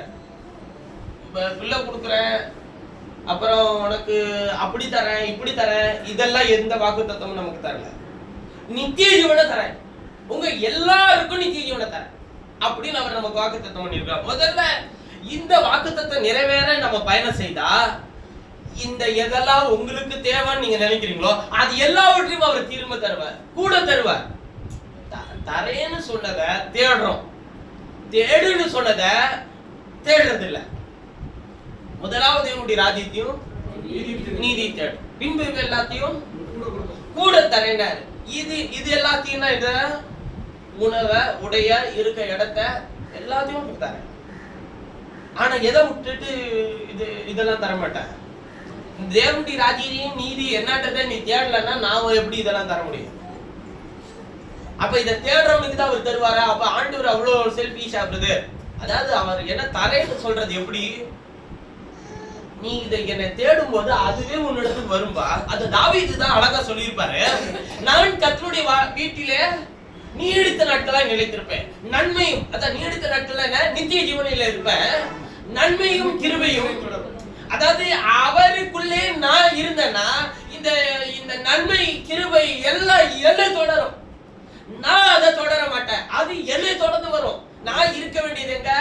கர்த்தருடைய வீட்டுல. வீடு எது? அவருடைய சரீரம். அப்ப நல்ல விளங்கிக்கோங்க, ஆத்மாவுக்கு உத்தரவாதம் பண்ணுகிறவன் விழித்திருக்கிறவன் ஆனபடியால் அவர்கள் அதை துக்கத்தோட அல்ல சந்தோஷத்தோட அதை செய்யும்படிக்கு அவர்களுக்கு என்ன பண்ணுங்கன்றாருங்க? அடங்கியிருங்கள். அப்படின்னா என்ன அர்த்தம்? மாம்சீகத்தினுடைய விஷயங்கள் நிறைவேறவில்லை அப்படின்னா இங்க சரியில்லை பிரதர், ஐயா காத்துரு. கர்த்தர் செய்திருக்கிற வாக்குத்தத்தமாகிய நித்திய ஜீவனை கொடுக்கிறாரா இல்லையா? எல்லாரும் அவரை விட்டு போனார்கள், நீங்களும் போய்விட மன்னதா இருக்கிறீர்களான்னு கேட்கும் போது அவர் சொன்னாரு, எங்கே போவோம்? யாரிடத்தில் போவோம்?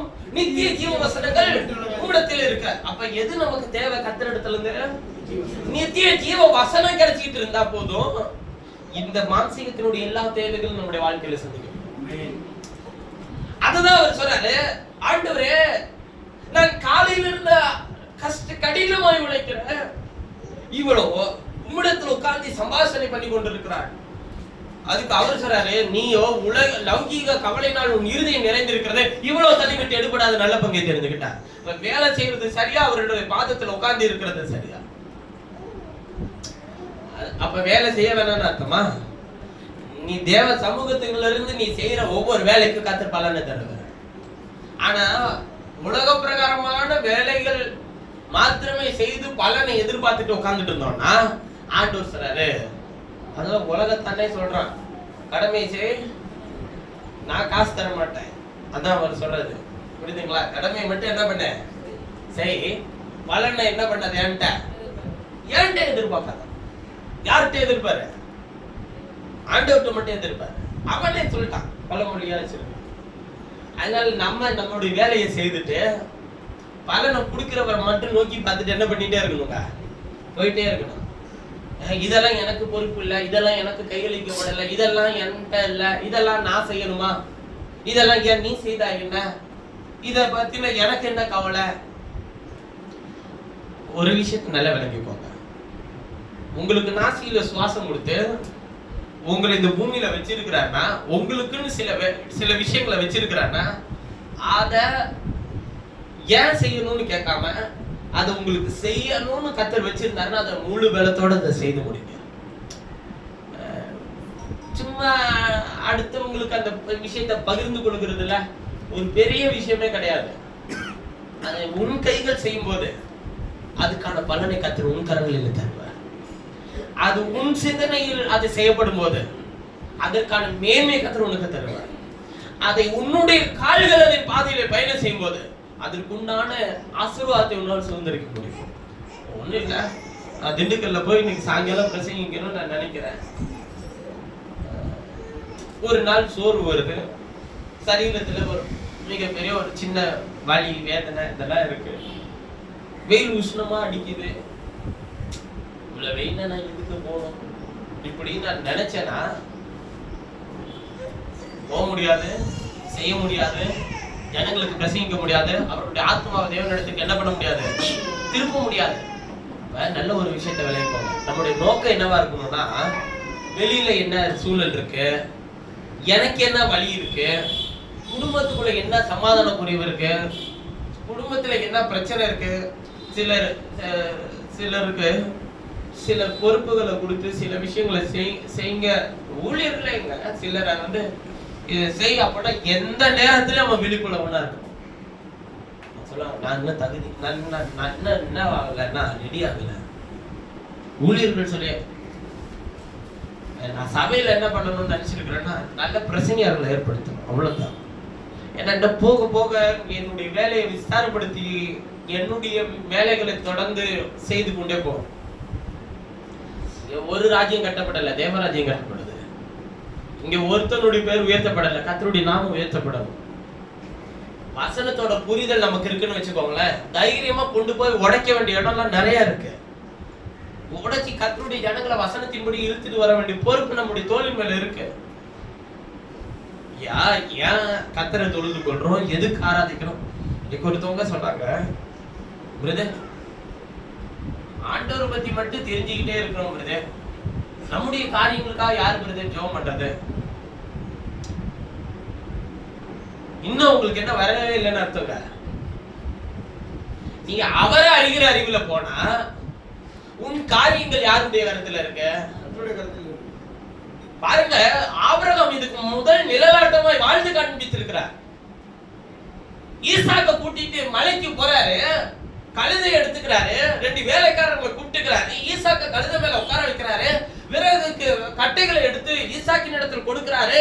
ஈசாக்கு கட்டைகளை சுமந்து கொண்டு அந்த கழுதையை கூட்டிக்கிட்டு வேலைக்காரர்களை கூட்டிட்டு காண்பிக்கப்பட்ட மலையிடத்துக்கு போய் வழி செலுத்த போறான். ஆண்டவரே என்னுடைய குமாரனை நீ காப்பாற்றும் கதறி எழுதானா? இல்ல. ஆண்டவரின் சூழல் என்னன்றது உனக்கு தெரியாதா? 25 வருஷம் எங்கேயாச்சும் கண்ணீர் விட்டானா? இல்ல. கேட்கிறான் பாருங்க. சாரால் சொல்ற, எனக்கு இனிமே இன்பம் உண்டாரு. ஆபிரகாம் சொல்றாரு, நான் வயது சென்றவன் 100 ஏறக்குறைய 100 வயசு ஆயிடுச்சுப்பா, நான் குறித்த இடத்துல உன்னிடத்தில் வருவேன், அப்பொழுது நீ ஒரு குமாரனை பெற்றிருப்ப, நான் வரும்போது நீ ஒரு கையில ஒரு குமாரனோட இருப்ப, அப்படி கர்த்தர் சொல்றாரு. அப்ப நல்லா விளங்கிக்கோங்க, அவர் சொன்ன வார்த்தையை அவர் நிறைவேற்ற அவருக்கு ஒரு நிமிஷம் போதும், அதற்கேற்ற விசுவாசம் நமக்கு வரணும், அவ்வளவுதான். அப்படி காத்திருந்து பெற்றுக்கொண்ட பிள்ளையை கொண்டு வந்து என்ன செய்யறாரு சொல்லுன்றாரு, பலி செலுத்துன்றாரு. நம்முடைய வாழ்க்கையில் அப்படிப்பட்ட ஒரு அசாதாரணமான சூழ்நிலை இருக்குன்னா நீங்க என்ன பண்ணுவீங்க? ஆண்டவரை பார்த்து முறுமுறுப்போம், பரிச்சையை பார்ப்போம், எல்லாம் செய்வோம். ஆனா ஆபிரகாம் தைரியமா பிள்ளைகளை தூக்கிட்டு, அதுல வேற தகப்பனை பார்த்து ஈசாக்கு கேட்கிறான், பலிக்கு கட்டா இருக்கு, கத்தி இருக்கு, எல்லாம் இருக்கு, ஆடு எங்கப்பான்னு கேட்கிறான். அது கர்த்தர் தேவ சமூகத்துல கர்த்தர் பார்த்துக் கொள்வார், வா பார்க்கலாம் போலான்ற. ஆடு யாரு? ஆபிரகாமுக்கு நல்லாவே தெரியும் ஆடு யாரு, ஈசாக்கு தான்றது தெரியும். பலிபீடத்தை கட்டைகளால் அடுக்குகிறான், பலிபீடத்தை செப்பனிடுகிறான், பலியாக ஈசாக்கை பலிபீடத்தின் மேல் கிடத்துகிறான், கத்தி எடுத்து பிள்ளை சாக ஒப்பு கொடுக்கிறான். கர்த்தர் சொல்றார், பிள்ளையாண்ட மேல் கையப்படாத. அதுவரையிலும் அங்க முட்புதர்களை சிக்காத ஒரு ஆட்டுக்குட்டி அங்கே அந்த நிமிஷத்தில் முட்புதர்களை சிக்கி கொண்டிருந்தது. அந்த ஆட்டுக்குட்டி எடுத்து ஈசாக்குக்கு பதிலாக அங்கே பலியானது. ஆண்டவர் சொல்றாரு, இப்படிப்பட்ட விசுவாசம் வேணும். உன்னை அழிச்சிட மாட்டேயா, நானு உன் காரியத்தை நான் பார்த்துக்கிறேன். அதாவது எல்லா தீர்த்தோ இதெல்லாம் அன்னைக்கு அவங்களுக்கெல்லாம் தெரியாத பொழுதே அப்படி விசுவாசத்துல இருந்தாங்க. இன்னைக்கு நம்ம எல்லாத்துக்கும் தெரியும், நம்முடைய எல்லா விஷயங்களையும் அவர் சுமந்துட்டாருன்னு சொல்லி. பாவம், சாபம், வியாதி, வேதனை, கஷ்டம் இது எல்லாத்தையும் தூக்கி அவர் வச்சுக்கிட்டாரு. ஆண்டவர் சொல்றாரு, உனக்கு நியமிக்கப்பட்டிருக்கிற ஓட்டத்துல பொறுமையா ஓடு, நிதானமா ஓடு. உனக்கு என்ன வச்சிருக்கிறோன்னு அதன் பாதையில போ. ஏன் இந்த சூழ்நிலைக்குள்ள போகணும்னு கேட்காது. அந்த சூழ்நிலைக்குள்ள போறாரா, கர்த்தர் உன்னை வழி நடத்துறாருன்னு அர்த்தம். உன்னை போஷிக்க அவர் வழி நடத்துவார், உன்னுடைய தேவையை சந்திக்க வழி நடத்துவார், உன்னுடைய குறைவை நிறைவாக்க ஒரு பலன் உண்டு. அவர் ஒரு நாளும் கைவிடுகிற தேவன் அல்ல, அவர் ஒரு நாளும் உன்னை விட்டு விலகிறவரும் அல்ல. உன்னுடைய நிந்தை அவமானங்களை தேவன் உன்னை விட்டு தொடச்சேரி அவருக்கு ஒரு நிமிஷம் போதும். விசுவாசத்தோடு இரு, நீ பயப்படாம இரு, விசுவாசத்தோடு இரு. மனுஷனுக்கு முன்பாக உன் உதடுகள்ல இருந்து கனியாகிய ஸ்தோத்திர பலியை செலுத்திக்கிட்டே இரு. சொல்றானா, எனக்கு நீர் அதை தர வல்லவராக இருக்கிறேன், நான் விசுவாசிக்கிறேன். அதுக்கு நான் என்ன செய்யணும் நீர் சொல்றீங்களோ அதை நான் செய்யறேன். இதுதானே உண்மையான உத்தமம், இதுதானே கீழ்ப்படிதல். உதடுகள் மாத்திரமா செஞ்சது ஒருத்திக்கு, தேவன் அதை கவனித்து பார்த்தார். உதடுகளின் அசைவை கூட தேவன் கவனித்து பார்ப்பார். தேவன் மாறாதவர், அவர் நேற்றும் இன்றும் என்றும் மாறாதவர். முதல்ல அந்த ஆத்மாவுக்கு உத்தரவாதம் பண்றதுனால நான் சொல்றேங்க, கர்த்தருடைய வார்த்தை எப்படி போதிக்கிறதுன்றத பாருங்க. அவர் நித்திய ஜீவன் உனக்கு தராரா, அதுதான் நமக்கு தேவை. சந்தோஷத்தோட அப்படி செய்யும்படி அவர்களுக்கு கீழ்ப்படிந்து அடங்குங்கள். அவர்கள் துக்கத்தோட அப்படி செய்தால் அது உங்களுக்கு என்னவா இருக்காதே. ஆவின்படி நடத்தணும் முயற்சி செய்யறார், நீ மாம்சிகத்தின்படி நடத்தணும்னு அவனையே திசைத்திருக்கிறது. கண்மலையை பார்த்து அடிச்சா தண்ணி வரும்னு சொல்றது ஒரு நாள் முடிஞ்சு போச்சு. இப்ப கண்மலையை பார்த்து என்ன வரணும், பேசணும், தண்ணி வரணும். இப்ப இங்க பேசுறதெல்லாம் என்ன, பேசுறதுன்னு என்ன, ஜெபம். இங்க பண்ற ஜெபம் எல்லாம் தண்ணி வருமா? உதாரணத்துக்கு இங்க பண்ற ஜெபங்கள் தண்ணீர் என்ன, தேவனுடைய ஜீவன், ஜீவ தண்ணீரை நான் உனக்கு தரேன் தானே சொல்றார். இலவசமா கிருபையினால் ரட்சிக்கப்பட்டீர்கள், கேட்கிற யாவரும் பெற்றுக்கொள்ள கடவர்கள் சொல்லி ஜீவ தண்ணீரை நான் தரேன்றதெல்லாம் சொல்றார். இப்ப இங்க பேசுற ஜெபங்கள் எல்லாம் தண்ணீரை கொடுக்குமா? அத தண்ணீருக்காக ஜெபம் பண்ணலைங்க. அப்ப எதுக்கு ஜெபம் பண்ணணும்? நம்முடைய தாகத்தை தீர்க்கக்கூடிய தண்ணீர் வேணும். முதல்ல ஆத்மா தாகத்தை தீர்க்கிற தண்ணீர் கிடைச்சுச்சுன்னா உன் வாழ்க்கையினுடைய தாகத்தை தீர்க்கிறதுக்கு அந்த தண்ணீரே போதுமானது. ஒருத்தி தண்ணீர் தன்னுடைய தாகத்தை தீர்த்து கொள்ள கிணற்றண்டையில் வந்தாள். ஆனால் இயேசு செய்தது என்ன? அவனுடைய ஆத்ம தாகத்தை தீர்த்தார். அவளுடைய பாவம் மன்னிக்கப்பட்டுச்சு, அவளுடைய நிந்தை நீக்கப்பட்டுச்சு, அவள் ஆசீர்வதிக்கப்பட்டவளா இருந்தாளா இல்லையா? ஒருத்தி அந்த எரிகோ பட்டணத்தினுடைய மதில் சுவர் மேல் இருந்தார். அவளுக்கு தாகம் என்ன? அந்த இஸ்ரவேலின் தேவனை நான் சந்திக்க வேண்டும். அதற்கு அவளுக்கு அந்த ஜனங்கள் கொடுத்தது வேசியங்கிற பெயர். ஆனால் தேவதூதரை, தன்னிடத்தில் அனுப்பப்பட்ட வேலைக்காரர்களை, வேவுக்காரர்களை அவள் மறைத்து வைத்தாள். 2 வேவுக்காரர்களை, ஒன்னு பழைய ஏற்பாடு, இன்னொன்று புதிய ஏற்பாடு. கர்த்தருடைய வார்த்தையை நீ உன்னுடைய இருதயத்தில் பதித்துக்கொள். முதல்ல ஆத்ம தேவையை சந்திக்க கர்த்தரிடத்தில் கெஞ்சி கதறு, கூப்பாடு போடு, தண்ணீர் விடு. ஆத்மா திருப்தியா இருக்க எல்லாவற்றிலும் வாழ்ந்து என்னவா இருப்ப? சுகமா இருப்ப. கர்த்தருடைய எல்லாவற்றிலும் சுகமா வச்சிருப்ப. இது சோர்வு உள்ளாகிறதுனால தானே வாயில புலம்பல் வருது, உதடுகள்ல தண்ணீர் வருது, உதடுகள்ல அங்கலாய்ப்பு வருது. இருதயம் வார்த்தையினால் நிரப்பப்பட்டிருந்தா உன்னுடைய வாழ்க்கையில வரக்கூடிய குறைவு, பிரச்சனை நிறைவாக்கப்படும் போதெல்லாம் கனமும் மகிமையும் கர்த்தருக்கு உண்டாகும். நிந்தையும் அவமானம் வரும்போது முழங்கால்களை தேவனுக்கு முன்பாக மடக்கி, இதை தந்ததற்கு நன்றி, இதிலே என்னை நடத்த போகிறதற்கு நன்றி என்று சொல்லி நம்முடைய நாவுகள் சொன்னோம். மனுஷனிடத்துல சொல்லாது, தேவனிடத்துல சொல்லும். யார் இருதயம் நிரப்பப்படணும் ஐயா. தவறான புரிதலை உங்களை விட்டு முதல்ல வெளியே எடுத்து போடுங்க ஐயா. உண்மையாய் தம்மை நோக்கி கூப்பிடுகிற யாவருக்கும் கர்த்தர் என்னவா இருக்கிறார்? உள்ள உண்மை இருந்தா தானே இங்க நோக்கி கூப்பிட்ட போதெல்லாம் அவர் சமீபமா இருக்கிறார்ன்ற புரிதல் வரும். ஒரு முறை ஒரு கூட்டத்துக்கு போன, கூட்டத்தை முடிச்ச பிறகு சொன்ன, கர்த்தர் உங்களோடு கூட பேசினார் என்பதை விசுவாசிக்கிறீர்களா? எல்லாம் யோசிச்சாங்க. ஏன்னா நம்பிக்கை இல்லை. நீ பண்ண ஜெபம் கேட்கப்படுன்றது விசுவாசிக்கிறியான்றதுக்கு விசுவாசிக்கிறோம். அது பிரசங்கெல்லாம் முடிச்சதுக்கு அப்புறம் சொன்னேன், இப்ப சொல்லுங்க உங்களோட ஜெபம் விசுவாசி கேட்கப்படுமா? எல்லாரும் யோசிக்கிறாங்க. காரணம் அவங்களுக்கே தெரியல. நான் என்னுடைய தேவை மாத்திரம் தானே கேட்டேன். அவர் என்ன எனக்கு தேவை என்று வைத்திருக்கிறாரோ அதை நான் கேட்கலையே. என் ஆத்தும தேவைக்கு தேவையானதை நான் என்ன பண்ணல, கேட்கலையே. அதான் சொல்றாரு, எங்களுக்காக வேண்டிக் கொள்ளுங்கள். நாங்கள் நல் மனசாட்சி உள்ளவர்களாய் எல்லாவற்றிலும் யோக்கியமாய் நடக்க விரும்புகிறோம் என்று நிச்சயத்திருக்கிறோம். எல்லாவற்றிலும் நல் மனசாட்சி உள்ளவர்களாய் எல்லாவற்றையும் யோக்கியமாய் நடக்க வேண்டும் என்று விரும்புகிறோம். பாருங்க, யாருக்காச்சும் இங்க ஒருத்தருக்கு குறைவு இருக்குன்னு யாராச்சும் கண்டீங்கன்னா, நான் சபையில பகிரங்கமா நான் சபையில கர்த்தருடைய ஊழியனா சொல்றேன், யாருக்காகிலும் உங்களுடைய பார்வையில் ஏதாவது குறை இருக்கிறத நீங்கள் கண்டால் நீங்கள் அவர்களுக்காக வேண்டுதல் செய்யுங்க. ஏனென்றால் அவர்களுடைய குறையை சுட்டி காட்டி அந்த சுட்டி காட்டப்படுகிற அந்த குறையை வைத்து சந்தோஷப்படுகிறதற்கு நீ அந்த சரீரத்தில் வேறொரு அவயம் அல்ல, வேறொரு நபர் அல்ல, நீ வேறொரு உறுப்பினர் அல்ல. அந்த சரீரமாகிய சபையில நீயும் அதே சரீரத்தில் அவயம். நீ ஒரு அவையம் பாடுபட்டால் எல்லா அவைகளும் பாடுபடும். ஒரு அவையம் மகிமைப்பட்டால் எல்லா அவைகளும் சந்தோஷப்படும். சந்தோஷம்னா எல்லாரும் முதல்ல ஆண்டவருடைய பிள்ளையை கனப்படுத்து.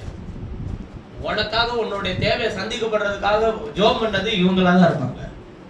அதனால நன்றி சொல்லணும்னாலும் இவங்களுக்கு சொல்லு, கனப்படுத்தணும்னாலும் இவங்களுக்கு கனப்படுத்து, தர்மம் செய்யணும்னாலும் இவங்களுக்கு செய், உதவி செய்யணும்னாலும் இவங்கள ஒருத்தருக்கு செய். செய்யறதை யாருக்கு என்ன பண்ணாத, சொல்லாத. அது உன்னுடைய குடும்பத்தில் இருக்கிற ஒரு நபர் குறைய பத்தி அவங்கள பத்தி இவங்கள தயவு செய்து இப்படி பேசவே பேசாது. உங்களை பத்தி மட்டும் பேசுங்க. உங்களுடைய பிரச்சனை என்னன்னு ஒருத்தருக்கு ஒருத்தர் சொல்லி வசனத்தினால் சமாதானத்தையும் ஆறுதலையும் கூறி நல்ல வார்த்தைகளை கூறி கர்த்தருடைய வார்த்தையில பலன் அடைகிறதற்கு வழியை பாருங்க. கேட்கறது இல்லதான் சொன்னா யாரு கேட்கிறா, கேட்கறது இல்லதான் அப்படின்றதுனால ஆண்டவர் விட்டுட்டு போயிடுறாரு நம்மளை விட்டு.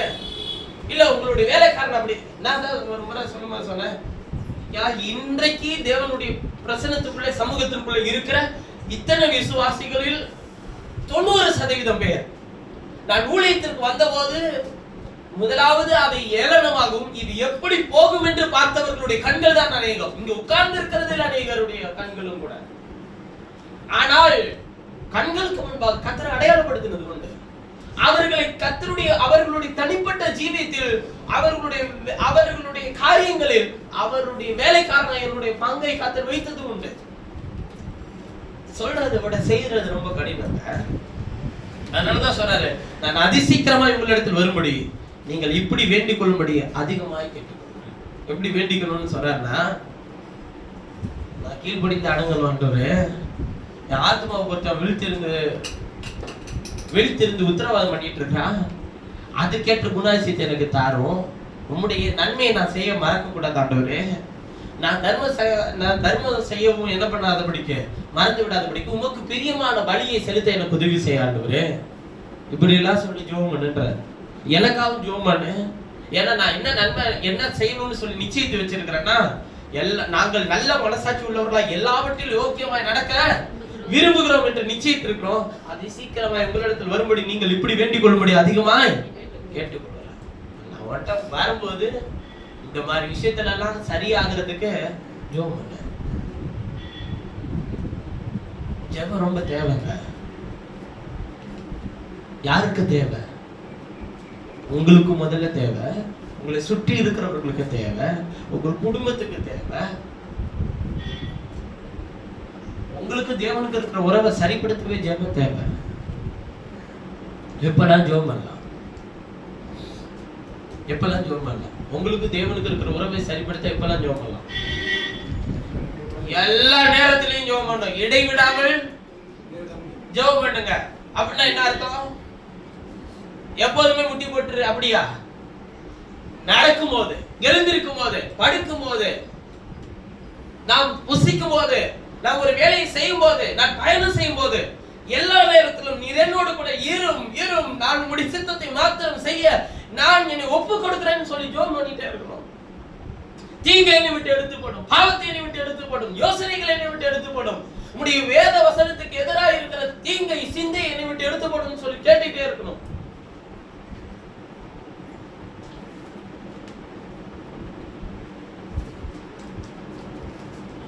அப்புறம் நம்மளுடைய விஷயத்தை செயல்படுத்தியாச்சு. அடுத்து குடும்ப விஷயம். அவங்க வரல பிரதர், இவங்க வரல பிரதர், நீ யாரு வரலையோ எல்லாம் வந்தா தானே பிரதர் அந்த குடும்பம். நீ பாட்டுக்கு ஜோம் பண்ண உங்க குடும்பத்துக்கு எல்லாத்தையும் கூட்டி சேர்த்து நீ ஜோம் பண்றதுக்குள்ள அது இந்த வருஷம் முடிக்காது. அதனால போகாம யாரும் சேராம இருந்தீங்கன்னா அதுக்கான பலன் நாம அனுபவிச்சுக்கிறோம். ராத்திரி 9 மணிக்கு குடும்ப கூட்டம், நான் ஊழியத்து நிமித்தம் வெளியே போறதுனால கூட்டங்களை நான் நடத்த முடியலன்னு வச்சுக்கோங்க. இல்ல அது என்னுடைய ஏதாச்சும் ஒரு ஊழியத்து நிமித்தம் இல்ல ஏதாச்சும் ஒரு எமர்ஜென்சினால நான் வெளியே போறதுனால நடத்த முடியலன்னு வச்சுக்கோங்க. யாராச்சும் ஒருத்தர் நடத்துறாங்கல்ல, அந்த குடும்ப கொடுகையில குடும்பமா இருக்கிற நம்ம எல்லாரும் அதுல இணைஞ்சு அதுல கத்தரை தொழுது கொள்ளணும், ஆராதிக்கணும்ன்ற ஒரு உணர்வு வேணும்ல. சரி, மற்ற கூடுகையில ஏன் அறிவிப்புல சொல்றேன்? ஏன் அறிவிப்புல சொல்றேன்? அந்த நாளில் அந்த நேரத்தில் உங்க ஆத்மாவுக்கு உத்தரவாதம் பண்ற ஒருத்தவன் இன்னொரு ஒரு கூட்டத்துக்கு போய் அங்க இருக்கிற ஆத்மாக்களை சந்தித்து அவர்களை அக்கினியில் இருந்தும், அவர்களை பாவத்தில் இருந்தும், அவர்களை அறியாமையில் இருந்தும், அவர்களை சத்துரு பிடித்து வைத்திருக்கிற அந்த குருட்டாட்டத்தில் இருந்தும் மீட்டு கொண்டு வர்றதுன்னா அவ்வளவு சாதாரண விஷயமா? நான் என்னன்னா இங்க பிசாசை பத்தி நான் பெருசா பேசி அவன் இப்படி பண்ணுவான் அப்படி பண்ணுவான் நான் சொல்றது இல்ல. அவனுடைய கரத்தில் இருக்கிற ஒருத்தனை பிடிச்சு இழுத்துட்டு வரணும்னா அதற்கு உங்கள் எல்லாருடைய ஜெபமும் எனக்கு தேவை. அப்ப அந்த அந்த அந்த நாளில் அந்த நேரத்தில் நீங்கள் எனக்காக வேண்டுதல் செய்வீர்கள், ஊழியத்திற்காக வேண்டுதல் செய்வீர்கள் என்று சொல்லிதான் அறிவிப்பு சொல்றோம். நான் போறேன் பாருண்ணா, எனக்கு இத்தனை இடத்துல ஊழியம் இருக்கு. ஊழியம் நம்ம எல்லாரும் சேர்ந்ததாங்க ஊழியம், என்னுடைய தனிப்பட்ட விஷயம் இல்லை. எங்களை எல்லாம் கூட்டு போவீங்களா? அப்படி நான் போய் பிரயாணம் பண்ணி வர்றது எப்படி இருக்குன்றது உங்களுக்கு நல்லா தெரியும். இப்ப எல்லாரையும் கூட்டு போய் எல்லாரையும் கூட்டு வந்தேன்னா உங்களை பாக்குறதா நான் ஊழியத்தை பண்ணேன். அதனாலதான் நான் எங்கேயும் யாரையும் எதுக்கும் கூட்டு போறது இல்லை. போனா என் வேலையை முடிச்சேன்னா திருப்பி என்ன பண்ணணுங்க, எனக்கு கொடுத்த அடுத்த பொறுப்பு இருக்கு, அதுக்கு வரணும். ஆத்மாவுக்கு உத்தரவாதம் பண்றதுக்கு நான் உங்களுக்காக உத்தரவாதம் பண்ணி விழித்திருந்து வசனத்துக்கு நேரா உங்களை வழி நடத்துகிற அந்த பொறுப்பை நான் தூள்ல சுமக்கும் போது உங்களுடைய ஜெபத்தினால் என்னை உங்களுடைய ஜெபத்துல நினைவு கூறணும். இப்ப இதுக்கு எப்படி ஜெபம் பண்ணுவீங்க? ஒரு நாள் வாசம் மட்டும் முட்டி போட்டு ஜெபம் பண்ணுவோம். வேலைக்கு போகும்போது உனக்காக ஜெபம் பண்ணும்போது அதே நேரத்தில் இந்த வேலையை செய்யறதுக்கு உங்க ஆத்மா உத்தரவாதம் பண்ற ஒருத்தவன் இன்னொரு இடத்துல உட்கார்ந்து இருக்கிறானே அவனுக்காக உங்களுடைய ஜெபங்கள் நினைவு கூறுங்கள். போனியா, உயிரோட திரும்ப வந்தியா, நல்லா இருக்கிறியா,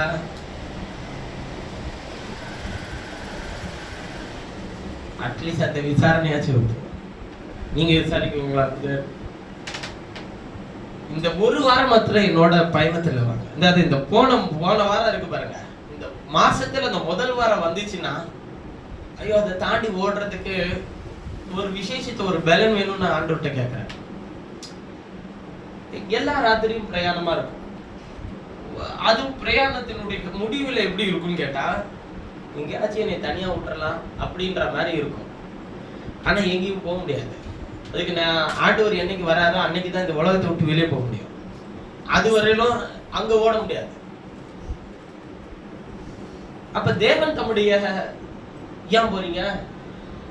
சில ஊழியர்கள் சொல்றாங்க, ஏன் அப்படிலாம் போகாத பிரதர், ஆன்லைன்ல நடத்து. சரியா, நான் ஆன்லைன்ல நடத்துறேன். எப்படி மாசம் பூரா ஜனங்கள் வாசனத்தினால் பலன் அடைய முடியுமா?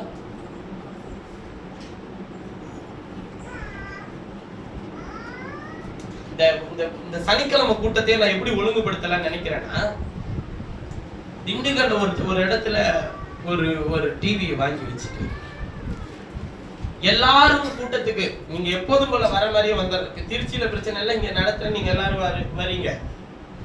திண்டுக்கல்லையோ சென்னையிலயோ போன்ல பார்க்க வச்சோம்னா ஒன்னும் அடுத்த நிமிஷம் அடுத்த போன் வரும், அப்புறம் அதை கட் பண்ணிடுவோம். இல்லைன்னா அடுத்து வேற ஏதாச்சும் ஒரு வேலை வரும். எல்லாம் ஒரு இடத்துல வந்துருங்க. எப்படி கூட்டத்துக்கு நீங்க கிளம்பி வரீங்களோ அதே மாதிரி வந்துருங்க. அங்க உங்களுக்கு வசனத்தினுடைய விஷயம் நேரலையில பங்கிடப்படும். நீ உட்காந்து கேட்டு கர்த்தருடைய வசனத்தை ஆராய்ச்சி ஜோம் பண்ணிட்டு என்ன பண்ண வசனத்தை கேட்டுட்டு அப்புறம் போல. வீட்டுல உட்கார வச்சா நீங்க எப்படி கேட்பீங்கன்றது நல்லா தெரியுது. அது எப்படி தெரிஞ்சுக்க முடியுதுன்னு கேட்டீங்கன்னா, போன உடனே நான் ஒரு கேள்வி கேட்பேன். இதை சொன்னே ஞாபகம் இருக்கான்னு, அவ்வளவுதான் முடிஞ்சு போச்சு. கேள்வியெல்லாம் கேட்க வேண்டாம், சொன்னே ஞாபகம் இருக்கான்னு கேட்டா போதும், முடிஞ்சு போச்சு. அப்படி சொன்னியா பிரதர்? அது நம்ம ஆட்கள் எப்படி உஷாரா கேட்பாங்கன்னா, கேட்டோம் பிரதர், கொஞ்சம் மறந்துச்சு, அதை கொஞ்சம் ஞாபகப்படுத்த பிரதர். நேரத்தை ஏன் ஒதுக்கி எதுக்கும் ஆத்மாவுக்கு உத்தரவாதம் பண்ணி இந்த கூட்டங்கள் எல்லாம் நடத்துறதுக்கு காரணம் என்ன? ஒவ்வொரு கூட்டத்திலும் காணிக்கை எடுத்து ஏதாச்சும் வசூல் பண்ணலான்றதுக்கா? இல்லையா, ஆத்மா எங்கெல்லாம் விரல் அடைய முடியுமோ எதையெல்லாம் சொல்லதான். இப்ப நான் ஒரு மணி நேரம் பேசுறேன்னா அதுல ஒரு 1/4 மணி நேரம், ஒரு 5 நிமிஷம் விஷயமாச்சும் உள்ள மண்டையில போகணும் இல்லையா? அந்த நிமிஷத்துக்காக தான் நான் காத்துட்டு இருக்கிறேன். ஏன் வேத பாடம் நடத்துறேன்? நான் பைபிள கரைச்சி குடிச்சிட்டேன்றதுனாலயா? இல்லையா, நானும் அதில் கற்றுக்கொள்ளுகிறேன். நீங்களும் நான் கற்றுக்கொண்டதை நான் கற்றுக்கொண்ட விதமாகவே தேவனை பாருங்கள். அவர் எப்படி வார்த்தையிலே மகிமையை ஜீவிக்கிறார் என்பதை பாருங்கள். இயேசுவை அவ்வளவு அழகா ப்ரொஜெக்ட் பண்ணுவார் என்கிட்ட. நான் ஜீவிச்சிட்டு இருக்கிற வார்த்தையில அவர் தம்முடைய மகத்துவமான கிரியைகளை தம்முடைய வார்த்தையிலிருந்து வெளிப்படுத்துவார்.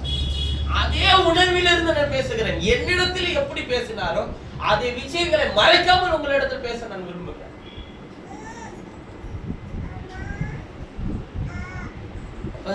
ஒவ்வொரு முறையும் நான் பிரயாணம் பண்ணும் போதெல்லாம், ஒவ்வொரு முறையும் நான் திரும்பி உங்களிடத்துக்கு வரும்போதெல்லாம், ஆண்டவரே நான் திரும்ப இவர்கள் முகங்களை காண எனக்கு உதவி செய்யும் சொல்லி ஜெபம் பண்ணிட்டு தான் போறேன். எத்தனை ஆபத்துகள், எத்தனை விபத்துகள், எத்தனை நாசமோசங்கள், எத்தனை விதமான சூழல்கள், எத்தனை பலவீனங்கள் இருந்தாலும் திரும்ப அவர் இழுத்துட்டு இருந்த தம்முடைய வார்த்தையை தம்முடைய ஜனங்களோடு கூட பேச பகிர்ந்து கொள்வதற்கு உதவி செய்கிறார். காரணம், அவர் என் நாமத்தை மகிமைப்படுத்தவா, அவர் நாமத்தை மகிமைப்படுத்த. காரணம், அவர் உங்களுக்கு நித்திய ஜீவனை கொடுக்க. உங்களுக்கு உலகத்தில் மேன்மையாய் தோன்றுகிற எல்லா விஷயத்திலும் ஒன்றை மாத்திரம் நினைவில் வைத்துக் கொள்ளுங்கள். தேவனுக்கு முன்பாக, அவருடைய வார்த்தைக்கு முன்பாக எதுவும் மேன்மையானது அல்ல. உங்கள் ஆத்மாவுக்கு உத்தரவாதம் பண்ணுதல் என்பது மிக சாதாரணமான விஷயம் அல்ல. அது மிகப்பெரிய ஒரு பொறுப்பு. அந்த பொறுப்பை நான் வந்து எப்படி செயல்படுறேன்னா, அந்த பொறுப்புல நீங்களும் இருக்கணும். அந்த ஆத்மாவுக்கு அவர் எனக்கு நன்மை செய்திருக்கிறார். இதை கெடுத்து போற விஷயத்த நான் என்னுடைய மானசீக வாழ்க்கையில் என்ன பண்ணக்கூடாது, செய்யக்கூடாது அப்படின்னு ஒரு தீர்மானம் எடுங்க. எல்லாம் சரியாயிரும், எல்லா பிரச்சனையுமே சரியாயிரும். எதை சரியா வச்சுக்கிட்டா எல்லாம் சரியா இருக்கும். ஆத்மாவை நல்லா சரியா வச்சுக்கோங்க, எண்ணங்களை சரியா வச்சுக்கோங்க, யோசனையை சரியா வச்சுக்கோங்க. எதோடு யாரோடு உங்களை என்ன பண்ணாதீங்க, உங்களுடைய வாழ்க்கையா ஒப்பிடாதீங்க. உங்களுக்குள்ள இருக்கிறவரை அவமானப்படுத்தாம இருங்க. உங்களுக்குள்ள இருக்கிறவரை கனப்படுத்துங்க, உதடுகளில் மகிமைப்படுத்துங்க. அவர் உங்களை கனப்படுத்துறாரா மகிமைப்படுத்துறாரான்றது உங்க வாழ்க்கையில தெரியும். கொஞ்சம் பொறுமையா இருங்க ஐயா. மனுஷன் பேசினா பேசிட்டு போட்டியா, கொஞ்சம் பொறுமையா இருங்க. அவன் அக்கில ஜுவாலைக்குள்ள தூக்கி கூட போட்டு கொஞ்சம் பொறுமையா இருங்க. அதுக்குள்ள அவர் இருக்கிறார் என்பதை அவனுக்கு அவன் கண்டு பாக்குறதுக்கு தான் அது வரைக்கும் உங்களை கூட்டிட்டு போறான். அவன் உங்களை எவ்வளவு தூரம் நடத்திட்டு போறான். ஒரு மனுஷன் உங்களை ஒரு மைல் தூரம் பலவந்தம் பண்ணினா அவனோட கூட எத்தனை மைல் தூரம் போங்க, 2 மைல் தூரம் போங்க. அவன் ஒரு கணத்துல அரைஞ்சா இன்னொரு கணத்தை ஒன்னு அடிச்சா நான் 2 அடிச்சாதான் நான் அரைஞ்சானா இந்த கணத்துல இல்ல. வாழ்க்கைக்குள்ள அவனுடைய வார்த்தை வருதா, அது ஒரு நாள் நீ காயப்படுறியா, இன்னும் நல்லா பேசியா, எனக்குள்ள இருக்கிறவர் எல்லாத்தையும் பார்த்துட்டு பேசுவான்னு நீங்க நினைக்கிறீங்க. நீங்க சொல்லிட்டு மட்டும் எனக்குள்ள இருக்கிற பார்த்துட்டு தான் இருக்கிறாரு. அவருக்கு தெரியாது, நீங்க சொல்லிட்டு மட்டும் வா. அவன் வாழ்க்கையில ஒரு கஷ்டம் வந்துச்சுன்னா அவனுடைய இறுதி குற்றவாளியா இருந்தா சொல்லணும், நான் அப்படி பேசுறது தப்பு, ஒருவேளை எனக்காக ஜோம் பண்ணு, உன் தேவன் என்னோட வாழ்க்கையை அசைச்சிட்டு இருக்கிறாருன்னா எனக்காக ஜோம் பண்ணுன்னு வந்து கேட்பான். நீ என்னை பத்தி நல்லா பேசு, எனக்கு புரியாம பேசு, என்னை பத்தி என்ன தவறுதெல்லாம் நீ பண்ணாலும் சித்தரிச்சுக்க, என்னுடைய குறைவை குறித்து பேசு. என் தேவன் எல்லாம் அவற்றை மகிமையில நிறைவாக்க வல்லவராக இருக்கிறார். விசுவாசத்தோடு பயணி செய். ஆத்மாவு மேல விழிப்புணர்வா இரு. ஆத்மா உத்தரவாதம் பண்ணுகிறவனுக்கு அடங்கிரு. கர்த்தருடைய வசனத்துக்கு மாத்திரம் செவி கொடு. மற்ற எந்த விஷயத்துக்கும் கீழ்ப்படியாத. ஆண்டவர் கீழ்ப்படியாதன்னு நான் சொல்ற விஷயம் என்ன, இந்த உலகத்தினுடைய எந்த விதமான சத்தத்துக்கும் மானசீகமாய் உங்களை காயப்படுத்துற எந்த சத்தத்துக்கு கீழ்ப்படிதல் நாங்க செவி கொடுக்கிறது முதல்ல, அப்புறம் தான் அதை செய்யறது.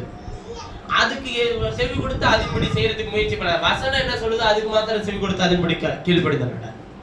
அதான் சொல்றல, நீங்க வாசிச்ச நீங்க பேதுருல கூட எந்த எஜமானனுக்கு என்ன பண்ணுங்களா, அடங்கிருங்க.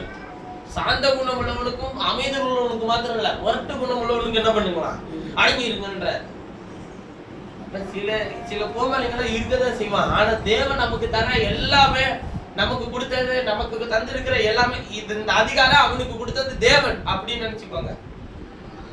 அதனால இதுல இருந்து அவருக்கு முன்பாக நம்ம எப்படி நடந்துக்கிறோம்ன்றதை காட்டணும்னா எளிமையா இருக்கும்.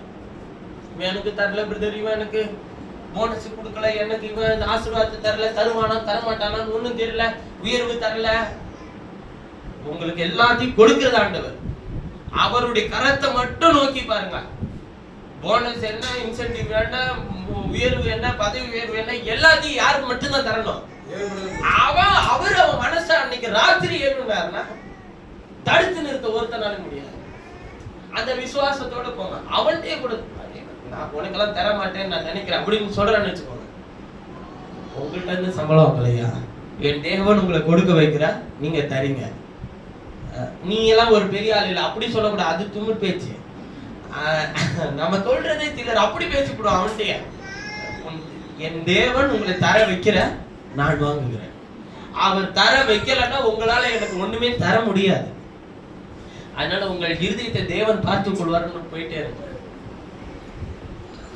அப்ப கர்த்தர் உங்களை ஆசீர்வதித்து பலப்படுத்தி உங்களை நிலைநிறுத்தப்பட்டவராக இருக்கிறார். மனுஷனுக்கு முதல்ல கர்த்தர் நிமித்தம் கீழ்ப்படிங்க. பெற்றாருக்கு கர்த்தர் நிமித்தம் என்ன பண்ணுங்க, கீழ்ப்படிங்க. கர்த்தருடைய வசனத்தின்படி அவருக்கு மாத்திரம் கனமாய் அடங்கி காத்திருந்து நடவுங்கள். கர்த்தர் உங்களை ஆசீர்வதித்து பலப்படுத்த நாம் யாரும் ஜெபம் செய்வோம். எங்கள் நேசிக்கிற எங்கள் பரலோக பிதாவே, நீர் கொடுத்த சத்தியங்களுக்காக நன்றி. நாங்கள் உதடுகளின் கனியாகிய சோதர பிள்ளையே எப்போதும் எல்லா இடத்திலும் நாங்கள் தைரியமா ஏறெடுக்க உதவி செய்வோம். மனுஷர்கள் எங்களை சொல்லுகிற விஷயங்களை குறித்து நாங்கள் சோர்ந்து போகாமல் பெற்றுக்கொள்ளத்தக்கதாக ஓட எங்களுக்கு உதவி செய்வோம். குறைவைகளை பார்த்து ஓடாமல் நிறைவாகி உண்மை பார்த்து ஓட செய்யும். இயேசுவே, மனம் இருக்கும், எங்கள் கண்ணீருக்கும் எங்கள் ஜெபங்களுக்கும் பதிலளித்தார். உங்களுடைய பிள்ளைகளுடைய இருதயத்தினுடைய அங்கலாய்ப்பை நீர் அறிந்திருக்கிறீர் ஆண்டவரே. அவர்களுடைய வேதனைகளை அறிந்திருக்கிறே கர்த்தாவே. நீர் அவர்களுக்கு வேதனைகளை நீக்கி சுகத்தை தார், கண்ணீரை நீக்கி வெள்ளத்தை தார். அவர்கள் இருதயத்தை தைரியப்படுத்தும். சோர்ந்து போகும்போதெல்லாம் நீர் அவர்களுக்கு உதவி செய்யும். கர்த்தர் நீர் அவர்களோடு கூட இருக்கிறீர் என்பதை அவர்கள் கண்கள் காண உதவி செய்யும். இந்த விஷயத்தை கர்த்தர் எப்படி செய்து போகிறார் என்கிற அங்கலாய்ப்பு எங்களுக்குள்ளே வேண்டாண்டவரே. எப்படியும் அதை செய்து முடிப்பீர் என்கிற விசுவாசத்தை எங்களுக்குள்ளே தார். அதன் பாதையில் எங்களை நடத்தும், கனப்படுத்தும். ஒருவர் குற்றங்களை ஒருவர் பார்த்து நகைக்காமல் அந்த குற்றங்களுக்காக அந்த குறைவுகளை தன்னுடைய குறைவாக இருதயத்தில் சுமந்து அவர்களுக்காக தேவ சமூகத்தில் நிற்கிறவர்களாக எங்களை ஒப்புக் கொடுக்கிறோம். தேவனுடைய அன்பின் கரணும், அந்த தான தர்மம், அந்த ஒத்தாசை, நன்மை செய்தலும் எங்களுடைய இருதயத்தில் ஊற்றப்பட உதவி செய்யும். இயேசு கிறிஸ்துவின் ஈடு நேற்று நாமத்தில் விடுதலை செய்கிறேன். ஜீவனுள்ள நல்ல பிதாவே, என் ஆத்மாவே கர்த்தரை சோதரி, என் முழுவதுமே அவருடைய பரிசுத்த நாமத்தை சோதரி. என் ஆத்மாவே கர்த்தரை சோதரி. ஆமென். Praise the Lord.